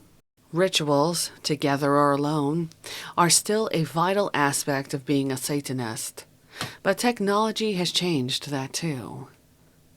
We understand rituals to be taken in a broader sense. Working intently on a painting, playing with your children, or taking a walk in the forest. Besides, with VR and gaming technology, Hundreds of Satanists from around the world can meet in virtual ritual chambers of grand design, limited only by their own sweeping imaginations, complete with cave-like chthonic catacombs, active scorching hellfire, and demonic attendees of their distinct invention. Why spend the airfare? You don't need formal rituals to be an authentic, practicing Satanist. It is an option open to you, but it is not required, and many Satanists don't find it necessary or productive. We do it as an emotional purging, a gathering and focus of our personal forces, a dramatic declaration of disdain or mainstream self-deceit, and an affirmation of our defining power over our lives. As an added bonus, we get to practice speaking blasphemies boldly and with conviction, which often serves us well in the outside world. But we have no artificial external deities to bow before or appease. The magus and magistra understand the modern expectation of intimacy and access to our public leaders and figures. Gilmore and Nadramia have graciously joined the realms of Twitter, Tumblr, and other social media avenues to share their interests and opinions. Peter launched his personal blog on Tumblr in 2014, largely concentrating on his love of music. From symphonic masters like Beethoven, Bruckner, Mahler, and Shostakovich, to film scores by Goldsmith, John Williams, and Herman. And movies. My taste in films is broad, from art films to various genre movies, the cheesy through to the sublime. His averred totem is Godzilla. Meanwhile, Nadramia feeds her appetite for all things tiki through her Cocktail Vultures blog on WordPress and Twitter, where you can find deliciously sinful concoctions and lively discussion. There are, of course, acknowledged hurdles presented by our instantaneous free exchange of ideas. Not surprisingly, the easy 24/7 accessibility of social media has exacerbated the same problems we had with grottos, when egos clashed and members lost sight of our shared greater goals. This is a societal problem, not limited to the Church of Satan, and we are confronting the challenges of bullying, personal attacks, feeding frenzies, consequent disharmony, and even suicides together, as we adjust to these new modes of communication. Satanists can be at the forefront of this social transition by following the dictates of our founder, who, long before social media, expected us to treat our group as a mutual admiration society, respecting fellow members. And you were politely shown the door if that arrangement was not to your liking. Peter recalls Dr. LaVey's posture well, and relates it in his essay, Esprit du Corps Infernal, Loyalty as an Organizational Principle. LaVey abhorred the atmosphere and culture of vitriol and viciousness cultivated in encounter groups on the 1960s. These were group therapy sessions in which each person spewed whatever venomous negativity could be mustered towards the other participants, seeking catharsis, but in the process debasing fellow participants, with the final escape clause being that each were just offering their own opinions. The stated purpose was deconstruction with the intent to rebuild a better personality. The actual result of such activity was for people to have created a festering climate of resentment and self-denigration, which was the complete opposite of the sense of self-celebration and self-deification which Dr. LaVey established as the essential gift of Satanism to its adherents. The maestro goes on to remind us, since many highly volatile and extremely incongruent individuals could stand on the philosophical foundation of Satanism, here was a means for them to find a method for coexisting without the need for community or other collectivist methods. In practice, what it boils down to is quite simple. If you enjoy other members, you are free to lavish praise upon them. If their modes of expression are not to your tastes, then refrain from comment. Thus, there's no requirement for interaction or offers of hollow veneration. To publicly attack other members is considered conduct unbecoming of a member of the Church of Satan, which Dr. LaVey defined as being both a den of rattlesnakes and a compact made between civilized ladies and gentlemen. And you are giving yourself a dishonorable discharge, and should slink away from the august circle of loyal compatriots, as you do not know how to behave amongst your associative peers. Our honored members should not be subjected to bratty behavior. This essay is especially worthy of frequent reposting and review. As Satanists, our job is to challenge, not troll. It is neither likely nor preferred that we agree on everything. Satanism could equally be used to support a vegan or carnivorous diet, a politically active or isolationist posture, a fiscally conservative, socially liberal, or libertarian view. We are generally in favor of measures ensuring social order.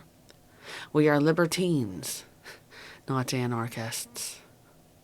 Specific indisputable elements define our philosophy, but these are clearly stated in our foundational literature and constantly reinforced through new essays and perspectives posted to the Church of Satan website and disseminated elsewhere. Satanism supports honest debate. But as Dr. LaVey used to say, point your guns outward. Don't attack people you presumably respect and with whom you claim primary alliance. We encourage people to advocate for issues they feel strongly about. Satanism is, by definition, an activist posture. Aligned with the accuser, our job description compels us to reveal hypocrisy and indict the complacent. But we're not going to tell you what positions you should take. That is for you to discover. Democracy depends on vigorous involvement from a multitude of viewpoints, and when we isolate ourselves, our arguing skills atrophy. We can no longer form, refine, and defend positions meaningfully and respectfully. One significant way Satanists can contribute to society is by modeling civility in our actions and discourse, maintaining our ability to evaluate opinions objectively and argue a position congently without yelling, becoming defensive, or resorting to ad hominem attacks. One key to the staying power of the Church of Satan is the fact that Anton LaVey structured his organization as a dictatorship. The leader has supreme power. Though the Council of Nine is essential to the organization, the leader, in our case the high priest, has no legal or ethical constraints to follow their advice. There is no committee or board of directors to answer to, nor any legal responsibility to run vital decisions through trustees or for approval. Scheduled council meetings are not necessarily revealed, and in special cases council members are summoned as needed. LaVey knew the pitfalls of ruling by committee, how slow and cumbersome it could be, and how, like grottos, It can lead to ego conflicts, political posturing, and power wrangling. Of course, since LaVey was protecting his own legacy, he was a benevolent and wise dictator, as his successors have been. The members of the Church of Satan have had absolute trust in our leaders' judgment and integrity, and have not been disappointed. We are not led by committee. We are led by an individual, or most often a pair of individuals, duly advised by a council of chosen worthies. The responsibility is grave, but with the right leaders, it is a nimble and satisfying method of command. Dr. LaVey always protected those who supported him from exposure. One reason he never revealed the identities of the members of the Council of Nine or provided membership lists to inquirers. He did not need those who were loyal to him to be publicly so. LaVey felt that secrets were power, and wanted his most ardent adherents to be protected from scorn or censure, from a rabble intent or misunderstanding Satanism. It was paramount to protect participants' anonymity from the Church of Satan's earliest days, and that policy has been staunchly upheld by the present leadership. Gilmore and Nadramia cultivate powerful relationships with movers and shakers on a global stage, including people in the movie industry and publishing, business and political circles, and a network of groundbreaking scientists and researchers. They are in regular contact with law enforcement entities and animal protection authorities, and commonly field questions about legal issues surrounding Satanism whenever occasions arise. As connoisseurs of the myth-making power of films, both classic and contemporary, they indulge in selective viewing as time permits. Gilmore shares his encyclopedic knowledge of classical music through the website and as a featured participant on the Vox Satanae podcast on Radio Free Satan.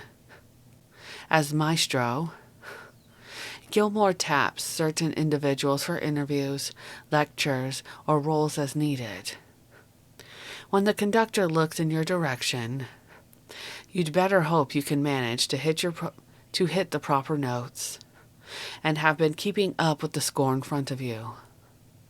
Along with his abiding respect for Godzilla and appreciation for submarines, I am honored to say I have first-hand knowledge of his abilities as a resourceful and inspired cook as well. Magistra Nadramia continues to explore and catalog the Church of Satan archives, making them more accessible as primary research materials, and sharing tantalizing finds at propitious moments, intending to eventually assemble an impressive documentary history of the organization.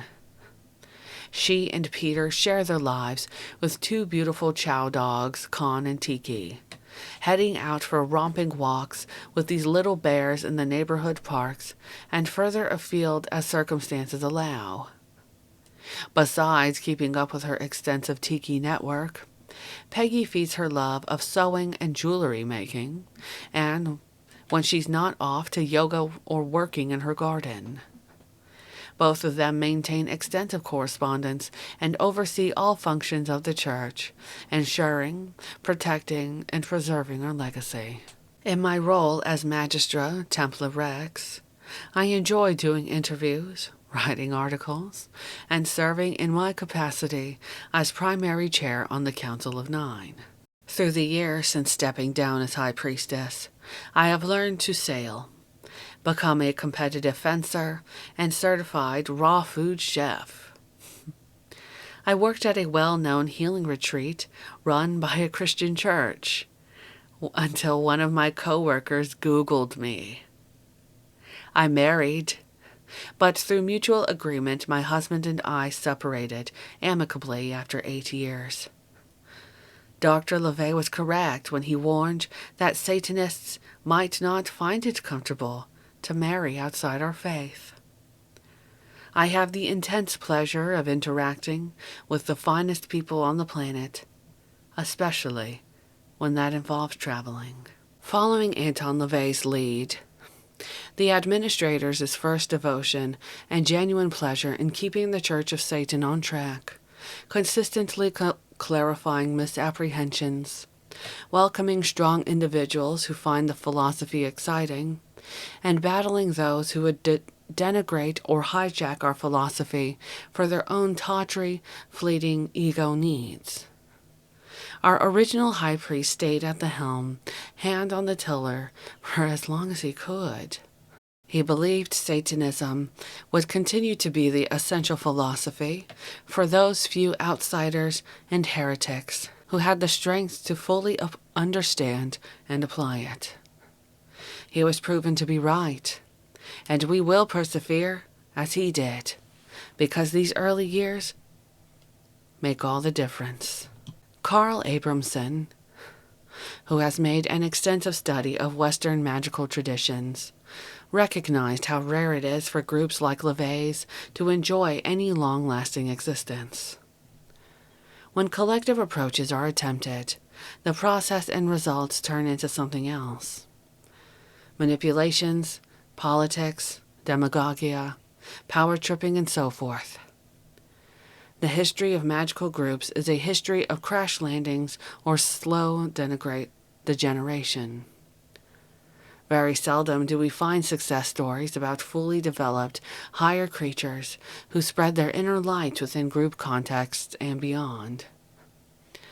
Very often it's an all-too-human scenario of power struggles within groups and secret societies that pushes the potential for self-development back into the shadows in order for ego inflation and chaos to shine. This has usually brought forth a general marginalization of initially very interesting ideas. To a great extent, I believe this has to do with the use of a language and terminology that is too obfuscated, arcane, and symbolic. Instead of simply seeing what needs to be done and now, many individuals haven't been able to see the beauty of the forest because of all the trees in the way. Though I would hardly count myself as a higher creature, spreading my inner light, I recognize the power of setting down deep roots.